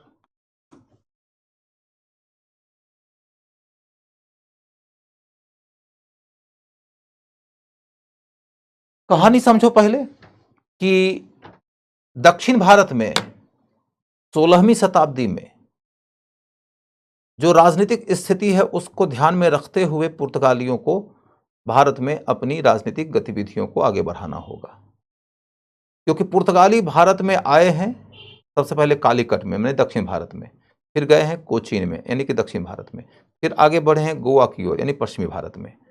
तो कुल मिलाकर देखो तो पुर्तगालियों का भारत के आरंभिक इतिहास में किधर से हस्तक्षेप हो रहा है? तो समुद्र तटवर्ती बंदरगाही इलाके में और दक्षिण और पश्चिमी भारत में। तो ऐसी स्थिति में उस इलाके के राजनीतिक जो फोर्सेस हैं उनसे उनका कोई न कोई संपर्क और संबंध बनेगा और उन्हीं के संपर्क के ऊपर क्वेश्चन पूछा जाएगा। और इसी क्रम में मैंने बता दिया कालीकट के जमोरिन से संबंध। फिर मैंने बताया कि गोवा उन्होंने छीना है बीजापुर के सुल्तान से। बीजापुर का सुल्तान माने कर्नाटक के इलाके का सुल्तान।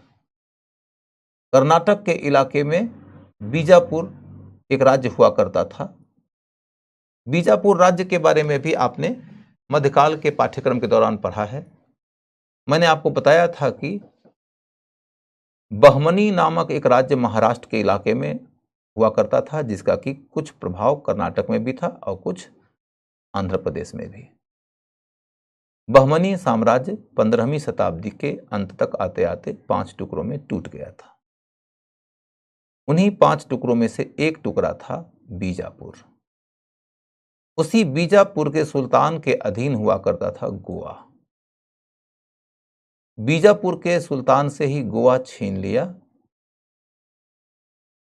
पुर्तगालियों ने।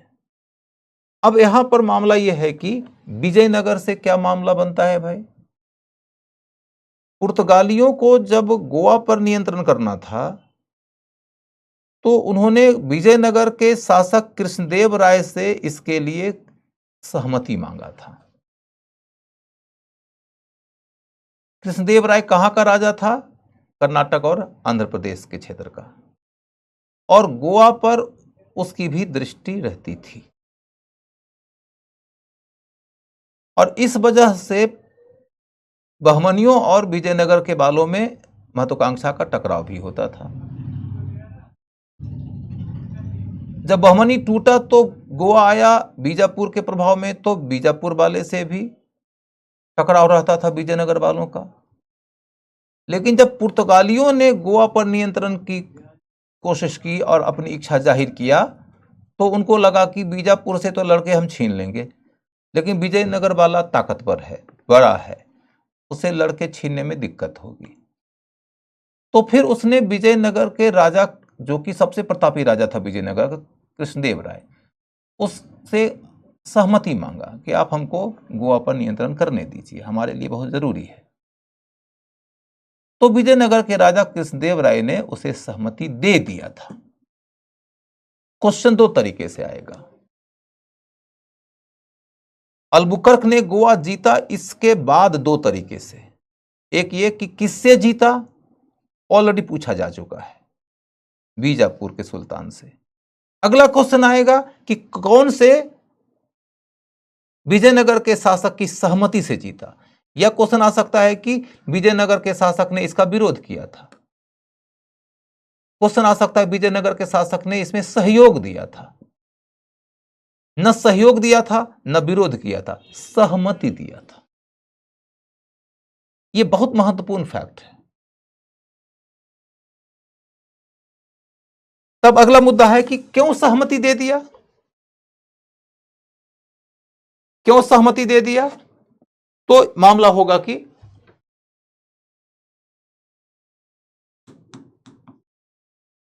विजयनगर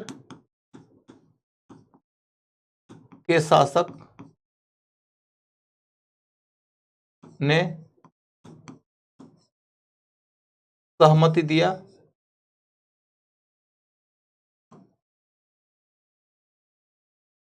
शासक का नाम क्या है? कृष्णदेव राय केडीआर। सहमति दिया। क्यों सहमति दिया? क्योंकि वह पुर्तगालियों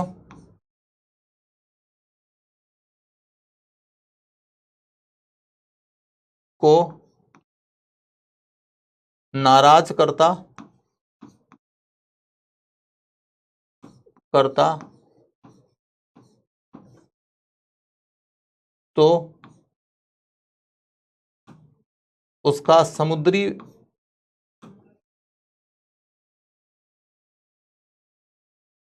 व्यापार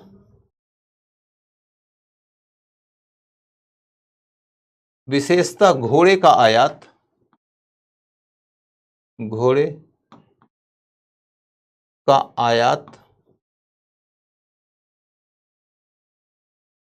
बाधित हो जाता, बाधित हो जाता।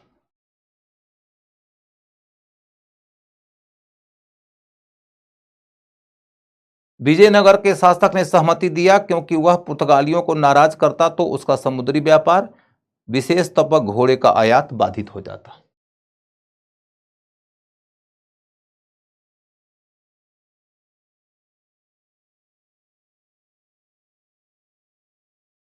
अब अगला मुद्दा क्या है? तुम लोग आपस में बहुत बातें करते हो यार। तुम लोगों के बातचीत से एक बात मैं स्टाम्प पेपर पर लिख के दे सकता हूं कि तुम्हारी बातचीत के बाद का पहला जो निकलता है इंप्रेशन किसी भी शिक्षक के मन में वो ये कि तुम स्टूडेंट के रूप में सीरियस नहीं हो। तुम लोग यहाँ पर भाई बहन की बातें करने के लिए आते हो, दीदी दादा की बातें करने के लिए आते हो। That is absolute absolute absolute absurd. और हो ये जाता है कि तुम लोग ऑनलाइन की टीचिंग का बड़ा ही लाभ उठाते हो। लाभ उठाते हो का मतलब है कि पढ़ाई का लाभ नहीं उठाते हो, मौके का लाभ उठाते हो गप करने के लिए। पता नहीं यहाँ पर कौन से पर्पस के लिए तुम लोग आते हो, दोस्ती करने आते हो कि दोस्ती निभाने आते हो कि दोस्तों से बातचीत करने आते हो। ये बहुत ही गिरी हुई संस्कृति है। शिक्षा के केंद्र में बैठ के शिक्षक के कार्य के दौरान शिक्षक के सामने में आपस में गप्पे लड़ाना। और पर्पस क्या है भैया? तो आईएएस बनेंगे। ऐसे में तुम कलेक्टरी तो छोड़ दो, तुमको क्लर्क ही ना मिले कभी। और दूसरी बात यह है कि क्लास के दौरान सामने में बातें करते रहना ये इनडिसिप्लिन भी है। ये तुम्हारे पर्सनालिटी को दिखाता है, तुम्हारे चाल चलन को दिखाता है, तुम्हारे व्यवहार को दिखाता है, तुम्हारी संस्कृति को दिखाता है, तुम्हारी संभावना को दिखाता है। और इन सभी स्तर पर जब तुम नीचे हो तो कहते हो कि हम जाएंगे बहुत ऊंचे। कैसे जाओगे? सदाव्रत का प्रसाद बढ़ता है कहीं पर? तुम्हारे घर में आएगा कोई पॉलिटिकल वोट मांगने वाला है क्या यूपीएससी कि उसको तुम्हारा वोट चाहिए, सपोर्ट चाहिए? घर में आकर तुमको पर्चा देके जाएगा कि आइएगा जरूर ज्वाइन करने। लाखों लाख के बीच में से 1000 का होना है। और क्या तुम्हारा होगा? जब तुम गप करते रहोगे ऐसे होगा।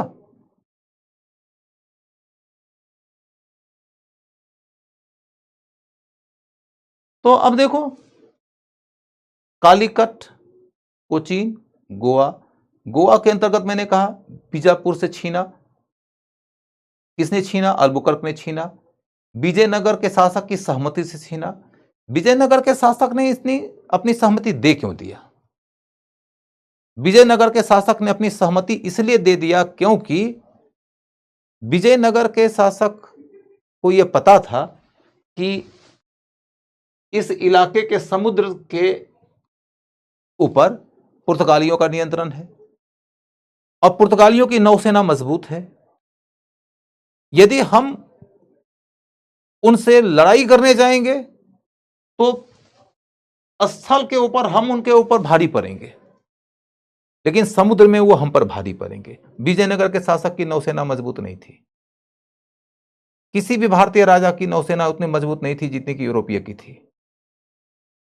विजयनगर तो छोड़ दीजिए, मुगल की भी नौसेनाओं की शक्ति उतनी मजबूत नहीं थी। तो विजयनगर के शासक को यह लगा कि यदि हमने पुर्तगालियों को नाराज किया तो मेरे समुद्री व्यापार को डिस्टर्ब कर देगा, तो इससे बड़ी आर्थिक हानि होगी। सबसे बड़ी हानि यह होगी कि वो मध्य एशिया के रास्ते घोड़े मंगाते थे।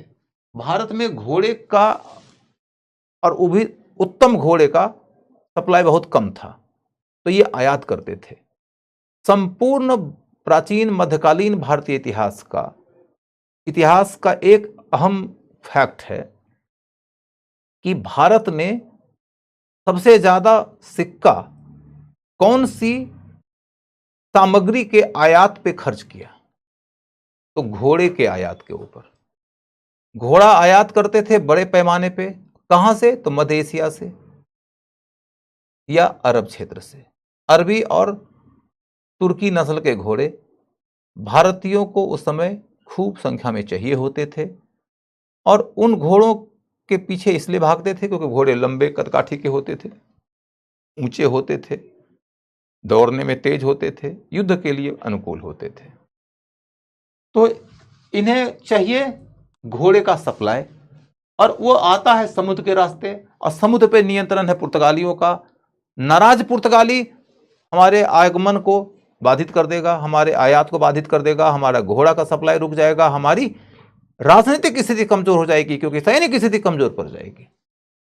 यदि सैनिक स्थिति कमजोर पड़ेगी तो राजनीतिक स्थिति कमजोर पड़ेगी और फिर तो हम मुकाबला नहीं कर पाएंगे अपने दुश्मन का। इस वजह से उसने ये तय किया कि ठीक है भैया, जाओ कर लो कब्जा गोवा पे, जा सिमरन जी ले अपनी जिंदगी। ये कहानी है। तो गोवा पे नियंत्रण की कहानी पर क्वेश्चन आ जाएगा तो बना देंगे आप लोग। अब अगला मुद्दा है कि गोवा को उसने अपना कैपिटल बना लिया। कैपिटल बना लिया किसने? पुर्तगालियों ने। नॉर्थ अल्बुकर्क 1510 में नियंत्रण हुआ है और अगले 20 वर्ष के बाद after 20 years Goa became the capital of Portuguese in India. 1530 के दौर में जाकर गोवा पुर्तगालियों का कैपिटल हो गया और वही गोवा उनका कैपिटल 1961 ईस्वी तक रहा। तब तक रहा जब तक कि वो इंडिया में रहे। समझ गए आप लोग? तो अब अगला मुद्दा क्या है? पहला गवर्नर और फिर पुर्तगाली का गोवा पर नियंत्रण और गोवा का कैपिटल बनना, इसकी कहानी हो गई। अब देखो साम्राज्य निर्माता की कहानी। साम्राज्य निर्माता की कहानी के अंतर्गत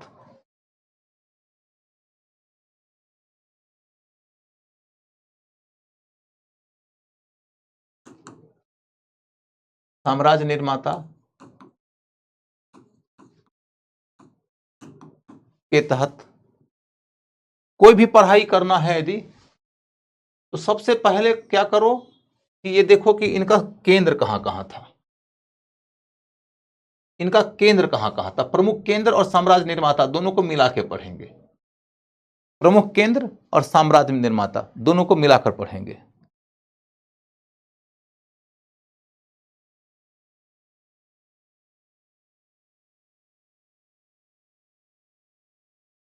तो प्रमुख केंद्र कालीकट,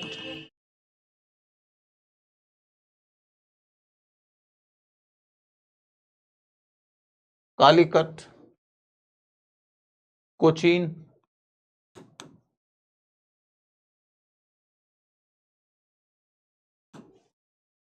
गोवा,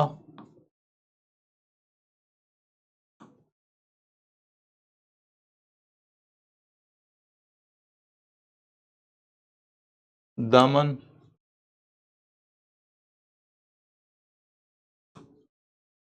दीव,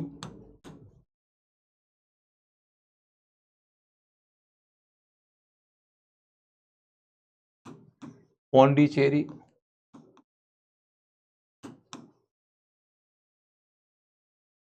पौंडीचेरी,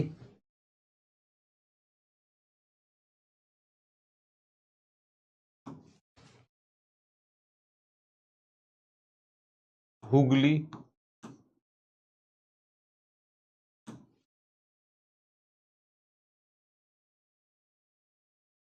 सालसेट,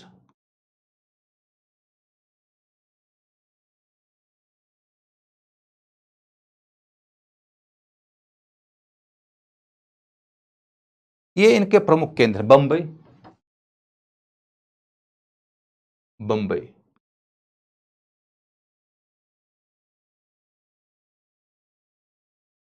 इलाके की पहचान करने में दिक्कत आपको तो होनी नहीं चाहिए। कालीकट और कोचीन तो केरल के इलाके में है। गोवा जानते हैं, दमन दीव आप जानते होंगे, इतना तो आपको ज्योग्राफिकल ज्ञान होगा।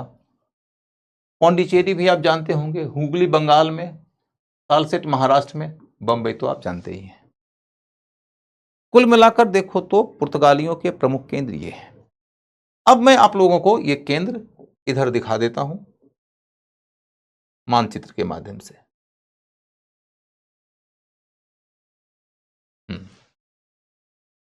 इस मानचित्र को यदि आप गौर से देखो तो आपको इसमें एक सिंबल मिलेगा। ये सिंबल है। ये वाला सिंबल दर्शाता है कि यहां पर पुर्तगाली का नियंत्रण था। तो पुर्तगालियों के नियंत्रण वाले सिंबल को गौर करके देखो तो तुमको यहां कोचीन मिलेगा। 1500 ईस्वी में इन्होंने कोचीन पे नियंत्रण कर लिया है। वर्ष याद करने की जरूरत नहीं है बाय द वे। यहां कन्नानौर भी है, कालीकट से सटा हुआ ही था, याद करने की जरूरत भी नहीं है। ये कालीकट है। सबसे पहले ये यहीं आए थे 1498 में, ये जरूर याद रखिएगा।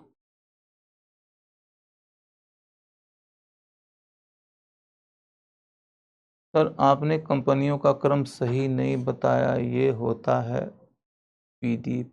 क्या बोल रहे हो जी? कंपनियों का क्रम मैंने सही नहीं बताया? कौन तुमको बोल दिया कंपनियों का क्रम ये सही नहीं है?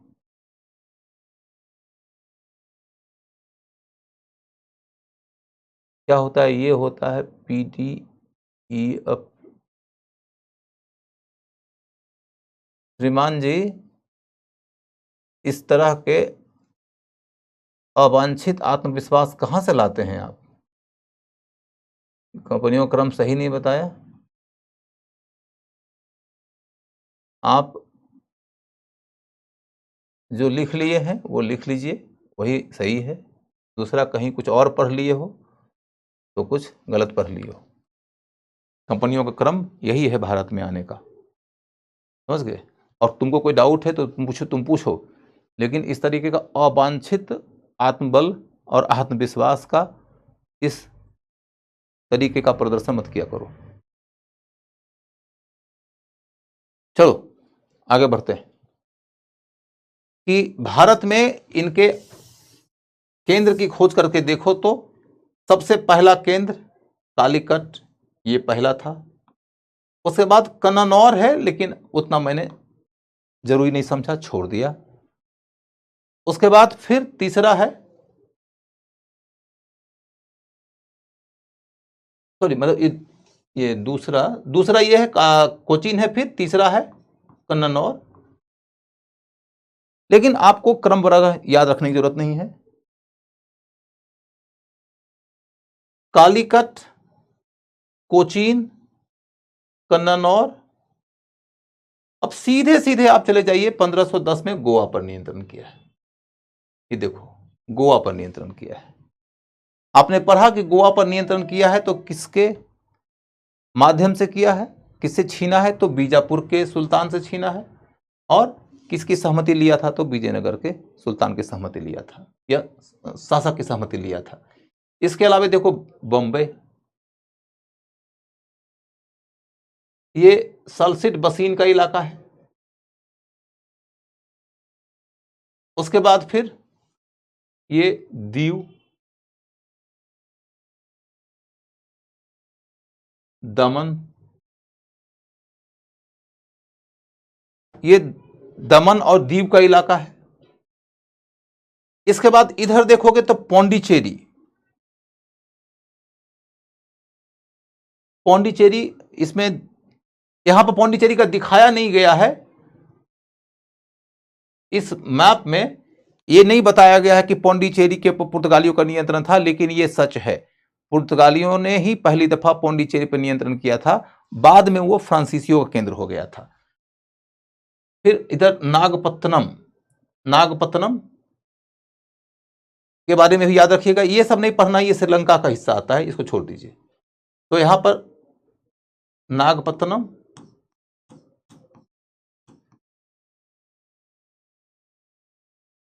और पौंडीचेरी,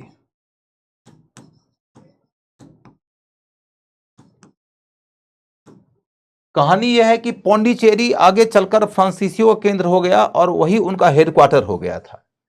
तो पौंडीचेरी बहुत महत्वपूर्ण जगह है, लेकिन उसके ऊपर पहला नियंत्रण था पुर्तगाली का।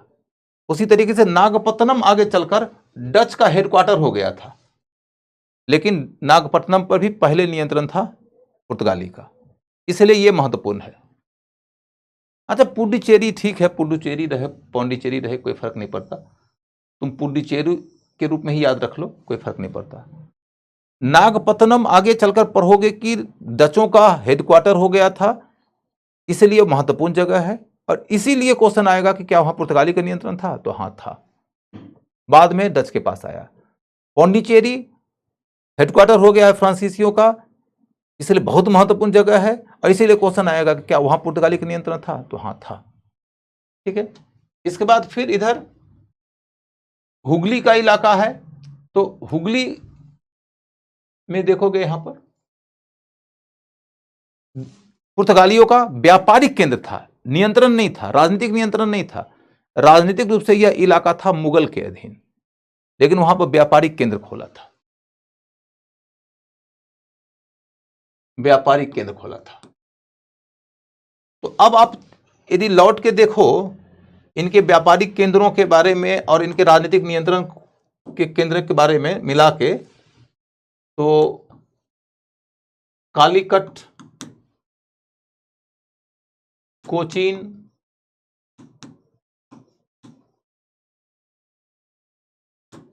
गोवा,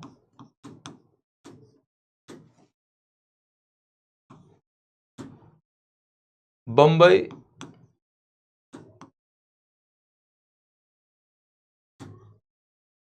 सल्सिट बसीन,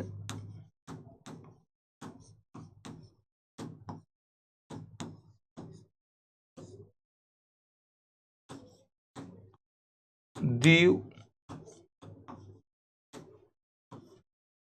दमन, ये सब हो गया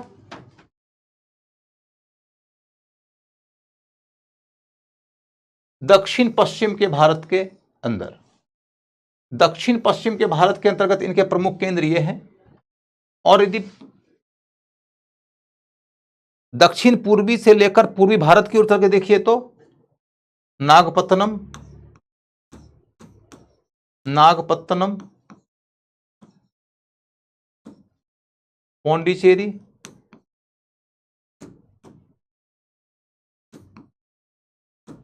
और हुगली,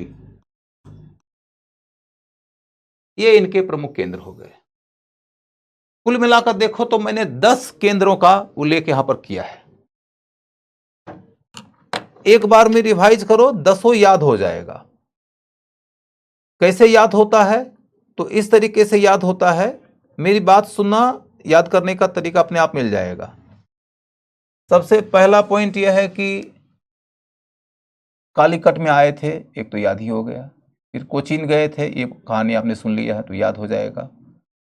उसके बाद आपको याद रहेगा इस तरीके से कि गोवा पर इन्होंने नियंत्रण किया था, 3 अपने आप हो गया। और लास्ट तक ये बने रहे थे गोवा, दमन और दीव में, 5 अपने आप याद हो गया। गोवा, दमन और दीव में ये बने रहे थे। इस बार दीव के ऊपर क्वेश्चन पूछा गया है, 5 तो अपने आप हो गया। उसके बाद फिर देखो कि सबसे महत्वपूर्ण केंद्र था डचों का कौन सा, नागपत्तनम। उसके ऊपर पहला नियंत्रण किसका था, पुर्तगाली का, ऐसे याद रहेगा। सबसे महत्वपूर्ण केंद्र था फ्रांसीसियो, कहां पर, पौंडीचेरी में, पहला नियंत्रण किसका था, पुर्तगाली का, ऐसे याद रहेगा। 7 हो गया। उसके बाद तब अगला मुद्दा है कि बंबई का जो इलाका है वो पुर्तगाली के अधीन था, लेकिन बंबई दान में मिल गया था अंग्रेज राजा को, गिफ्ट में मिल गया था अंग्रेज राजा को। कहानी यह हुई कि इंग्लैंड के राजा की शादी होती है स्पेन के राज परिवार में, और स्पेन का राजा और पुर्तगाल का राजा उस समय एक संयुक्त शासन चलाते थे। तो इसलिए इस नाते भारत का जो भी इलाका था वो पुर्तगालियों के नियंत्रण में होने के नाते स्पेन के नियंत्रण में भी था। तो स्पेन के राजा ने पुर्तगालियों के अधीन वाला एक इलाका बंबई बतौर दहेज या कहिए बतौर उपहार दे दिया इंग्लैंड के राजा को। इंग्लैंड के राजा बंबई पर रूल तो कर नहीं सकते थे, आकर वो इंग्लैंड से आते बंबई पर रूल करते, ये तो संभव नहीं था। उन्होंने बंबई दे दिया अपनी व्यापारिक कंपनी ईस्ट इंडिया कंपनी को कि जाओ भैया तुम लीज पर ले लो बंबई हमसे और बंबई संभालो। तो बंबई लीज पे मिला था east India company of England को। किससे मिला था, इंग्लैंड के शासक से। इंग्लैंड के शासक को किसने दिया था, तो ऑप्शन में यदि स्पेन रहे तो आप उसे सही मारिएगा, पुर्तगाली रहे तो भी सही है, दोनों कभी नहीं रहेगा। कंफ्यूज्ड बच्चे हो जाते हैं। एक दफा क्वेश्चन पूछा गया था तब जबकि हिस्ट्री ऑप्शनल से पीटी लोग देते थे, पहले ऑप्शनल हुआ करता था पीटी में भी। तो तब का एक क्वेश्चन है कि बंबई प्राप्त हुआ अंग्रेजों को किससे। लोगों को याद था कि पुर्तगालियों से हुआ है, और पुर्तगाली ऑप्शन में ही नहीं था, स्पेनिश था ऑप्शन में। तो जो इस बात को जानते नहीं थे कि स्पेन के ही अधीन था पुर्तगाली उस समय, वो पुर्तगाली न मिलने की स्थिति में ये क्लेम करने लगे कि अरे ये इसमें तो क्वेश्चन ही गलत है, इसमें कोई ऑप्शन सही नहीं होगा, जबकि उत्तर था स्पेन। आप याद रखेंगे। आपसे एक टेक्निकल क्वेश्चन पूछा जा सकता है, सिर्फ और सिर्फ प्रेजेंस ऑफ माइंड का टेस्ट होगा उसमें, कि ईस्ट इंडिया कंपनी को बंबई की प्राप्ति किससे हुई। ऑप्शन में रहेगा पुर्तगाली शासक, ब्रिटेन का शासक, दोनों। तो आप ये मत सोचिएगा कि पुर्तगाली शासक ने दिया है या स्पेन के शासक ने दिया है ईस्ट इंडिया कंपनी को। स्पेन के शासक ने तो दिया था अंग्रेज के शासक को, इंग्लैंड के राजा को। इंग्लैंड के राजा ने दिया है इंग्लैंड की कंपनी को। तो इंग्लैंड की कंपनी को बंबई की प्राप्ति हुई थी इंग्लैंड के राजा से। इस कहानी को समझिएगा। तो बंबई ऐसे ही क्लियर हो गया। उसके बाद आपके सामने में बचता है सालसिट का इलाका, सालसिट बसीन का इलाका। सालसिट बसीन का इलाका बड़ी महत्वपूर्ण है। क्यों महत्वपूर्ण है, तो आगे चलकर पढ़िएगा कि बसीन की संधि हुई है अंग्रेजों और मराठा पेशवा के बीच। बसीन की संधि बहुत प्रसिद्ध संधि, 1802 की संधि, उसके ऊपर क्वेश्चन आता है। बसीन की संधि के पहले फैक्ट महत्वपूर्ण यह है कि एक सलवाई की संधि हुई थी 1782 में, 1802 में हुई बसीन की संधि, उसके पहले सलवाई की संधि। सलवाई की संधि के माध्यम से मराठों ने सालसेट और बसीन का इलाका अंग्रेजों को दे दिया।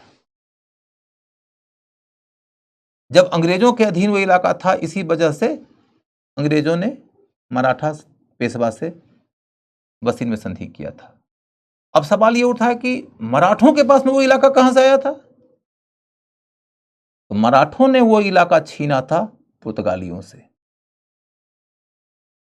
अब देखो, सलसेट बसीन आपको याद रहेगा। अभी आप में से बहुत सारे बच्चे होंगे जिनको कि सलसेट बसीन का नाम ही नहीं मालूम होगा, जिन्होंने सुना ही नहीं होगा, तो उनको मेरी बातों में वो क्रमबद्धता नहीं नजर आती होगी। लेकिन जिन्होंने थोड़ा भी पढ़ा है उनको मालूम होगा कि बसीन की संधि बड़ी प्रसिद्ध संधि है, सलवाई की संधि बड़ी प्रसिद्ध संधि है। सलवाई की संधि के रास्ते सलसित और बसीन की प्राप्ति हुई थी अंग्रेजों को। तो ये वही सलसित बसीन है जो मराठों ने प्राप्त किया था पुर्तगालियों से, और फिर उन्होंने दे दिया अंग्रेजों को, और वहीं पर संधि होती है बसीन की संधि। लेकिन यदि किसी को कोई बैकग्राउंड नहीं मालूम है तो भी कोई दिक्कत नहीं है, आगे पढ़ोगे ना, तो आगे के लिए बैकग्राउंड तैयार हो गया।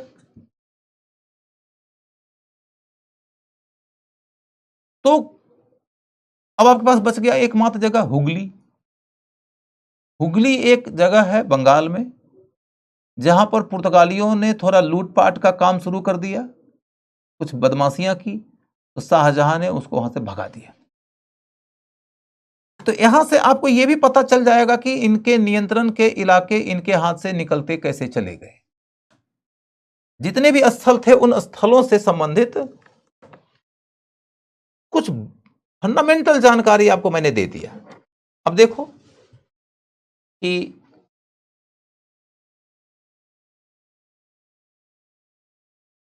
साम्राज्य विस्तार की कहानी में,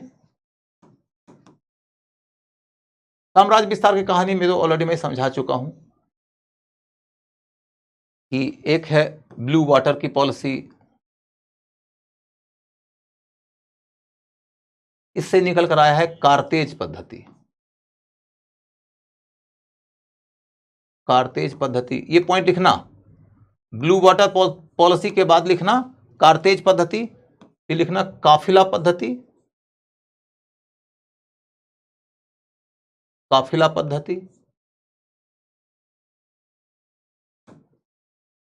और फिर लिखना विस्तार।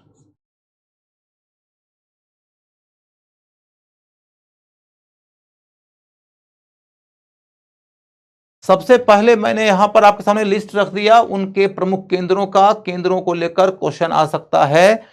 आपको यह अंदाजा लगेगा तब जबकि आपको यह मालूम हो कि कालीकट पे क्वेश्चन आ चुका है, गोवा पे क्वेश्चन आ चुका है, बंबई पे क्वेश्चन आ चुका है, दीव पर इसी साल आया है, पौंडीचेरी के ऊपर 3-4 साल पहले आया था। तो ऑलरेडी इसके ऊपर 1 2 3 4 5 क्वेश्चन पूछे जा चुके हैं। अतः आप सीरियस लीजिएगा, ये मत सोचिएगा कि लिस्ट लंबा हो रहा है, 5 पे तो क्वेश्चन आ चुका है। अब हम ये देख रहे हैं कि इतने जो केंद्र हैं, कहीं पर व्यापारिक केंद्र है और कहीं पर व्यापार प्लस साम्राज्य, दोनों के केंद्र हैं। ऐसा नहीं है कि सभी जगहों पर इन्होंने राजनीतिक नियंत्रण ही स्थापित कर लिया था। कुछ जगहों पर राजनीतिक नियंत्रण भी है, कुछ जगहों पर सिर्फ व्यापारिक केंद्र है। जैसे कि हुगली वगैरह के ऊपर कोई राजनीतिक नियंत्रण नहीं है, सिर्फ व्यापारिक केंद्र है। अब हम ये देखेंगे कि इनकी व्यापार की नीति कैसी थी। व्यापार की नीति के तहत देखो तो सबसे पहले इन्होंने ब्लू वाटर पॉलिसी अपनाया था। ब्लू वाटर पॉलिसी से ही एक कॉन्सेप्ट निकला, उसको कहते हैं कारतेज की पद्धति। कारतेज क्या है?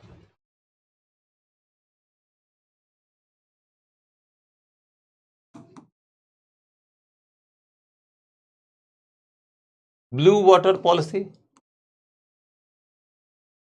इसी से निकला कारतेज।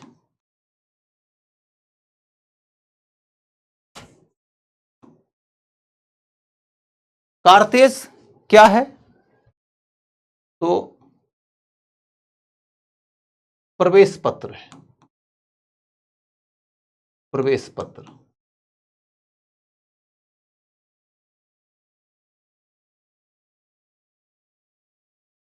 कर का माध्यम, कर का माध्यम। मतलब की कहानी यह है कि पुर्तगाली कहते थे कि समुद्र के जिस हिस्से पर हमारा नियंत्रण है उस हिस्से में यदि आप जाना चाहते हो व्यापार करने के लिए अपना जहाज लेकर, तो आपको हमसे कारतेज लेना पड़ेगा, यानी कि लाइसेंस लेना पड़ेगा। लाइसेंस के बिना यदि आप हमारे समुद्री प्रभाव वाले इलाके में जाओगे तो आपका जहाज हम जब्त कर लेंगे। और यदि आप हमसे लाइसेंस लेना चाहते हो तो उसके लिए एक रकम चुकाना पड़ेगा, यानी कि यह पुर्तगालियों की आमदनी का एक स्रोत हो गया। तो कारतेज की पद्धति क्या है, इसका मीनिंग समझ गए होंगे। अब इसी के साथ में जुड़ता है कारतेज काफिला पद्धति। काफिला या अंग्रेजी में दे सकता है आर्मडा, आर्मडा। ये क्या है? तो इसके बारे में लिख दीजिए कि व्यापारिक जहाज, व्यापारिक जहाज की रक्षा के लिए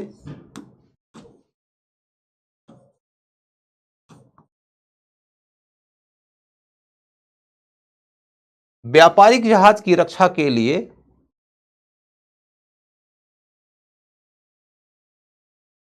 सैनिकों की एक टुकड़ी, या लेकिन नौसैनिकों की एक टुकड़ी, सैनिकों की एक टुकड़ी साथ जाती थी। नौसैनिकों की एक टुकड़ी साथ जाती थी। अब यहां पर सुनो,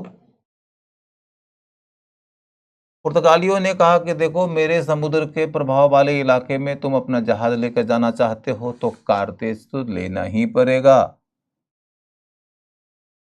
यहां पर एक रोचक बात है कि 1572 ईस्वी में पुर्तगालियों की पहली मुलाकात होती है अकबर से। अकबर ने जब गुजरात पर नियंत्रण किया 1572 ईस्वी में, तो उस इलाके में व्यापार करने वाले पुर्तगालियों से उनकी मेल मुलाकात होती है। वहां पर अकबर ने पुर्तगालियों के कपड़े उपड़े भी पहने, थोड़ा वो कल्चरल इम्पैथी शो करता है। उसके बाद फिर दूसरी बात क्या होती है कि जब वह पुर्तगालियों के साथ में व्यापारिक विषय पर बातचीत करने लगा तो पुर्तगालियों ने उसको बतौर उपहार एक कारतेज दिया। एक कारतेज दिया का मतलब है कि आपका एक जहाज हमारे समुद्र के नियंत्रण वाले इलाके में बिना कर दिए हुए आ सकता है। इसमें एक इंडिकेशन भी था कि दूसरा जहाज उतारिएगा तो कारतेज ले लीजिएगा। यानी कि मुगल शासक से भी वो डरते नहीं थे, बल्कि मुगल शासक उनसे डरते थे। समुद्र के उनके नियंत्रण के इलाके में मुगल शासक का भी जहाज जाता था तो कारतेज लेके जाता था, सिर्फ एक कारतेज उपहार में मिला था। यह हुआ उनका मुगलों से संबंध।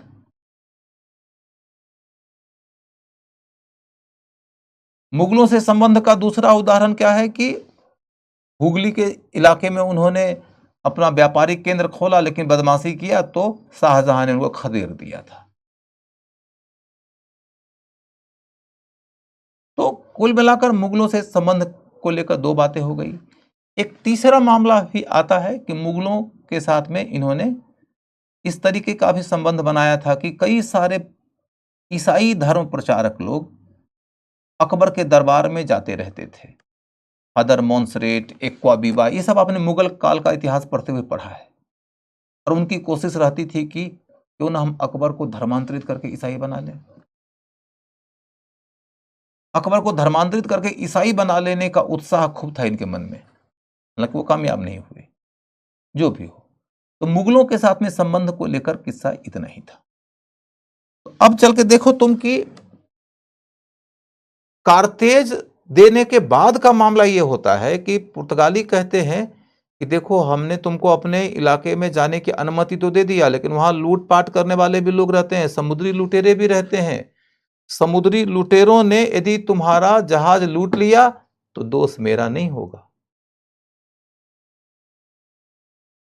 यदि तुम चाहते हो कि कोई समुद्री लुटेरा तुम्हारा जहाज न लूटे तो तुम मेरा काफिला यूज कर लो, इसके लिए एक्स्ट्रा पैसा चुका देना। इसी को कहते हैं कारतेज काफिला पद्धति या कारतेज आर्मडा पद्धति। भारतीय व्यापारियों ने अपनी सुरक्षा जानकर उनके काफिला का भी इस्तेमाल किया, इससे भी खूब पैसे कमाए उन्होंने। तो पुर्तगालियों की ये कारतेज काफिला पद्धति खत्म हो गई। साम्राज्य विस्तार की बातें मैंने ऑलरेडी बता दिया था। तो अब आप देखो कि आज के क्लास में हमने जो कंप्लीट किया उसके तहत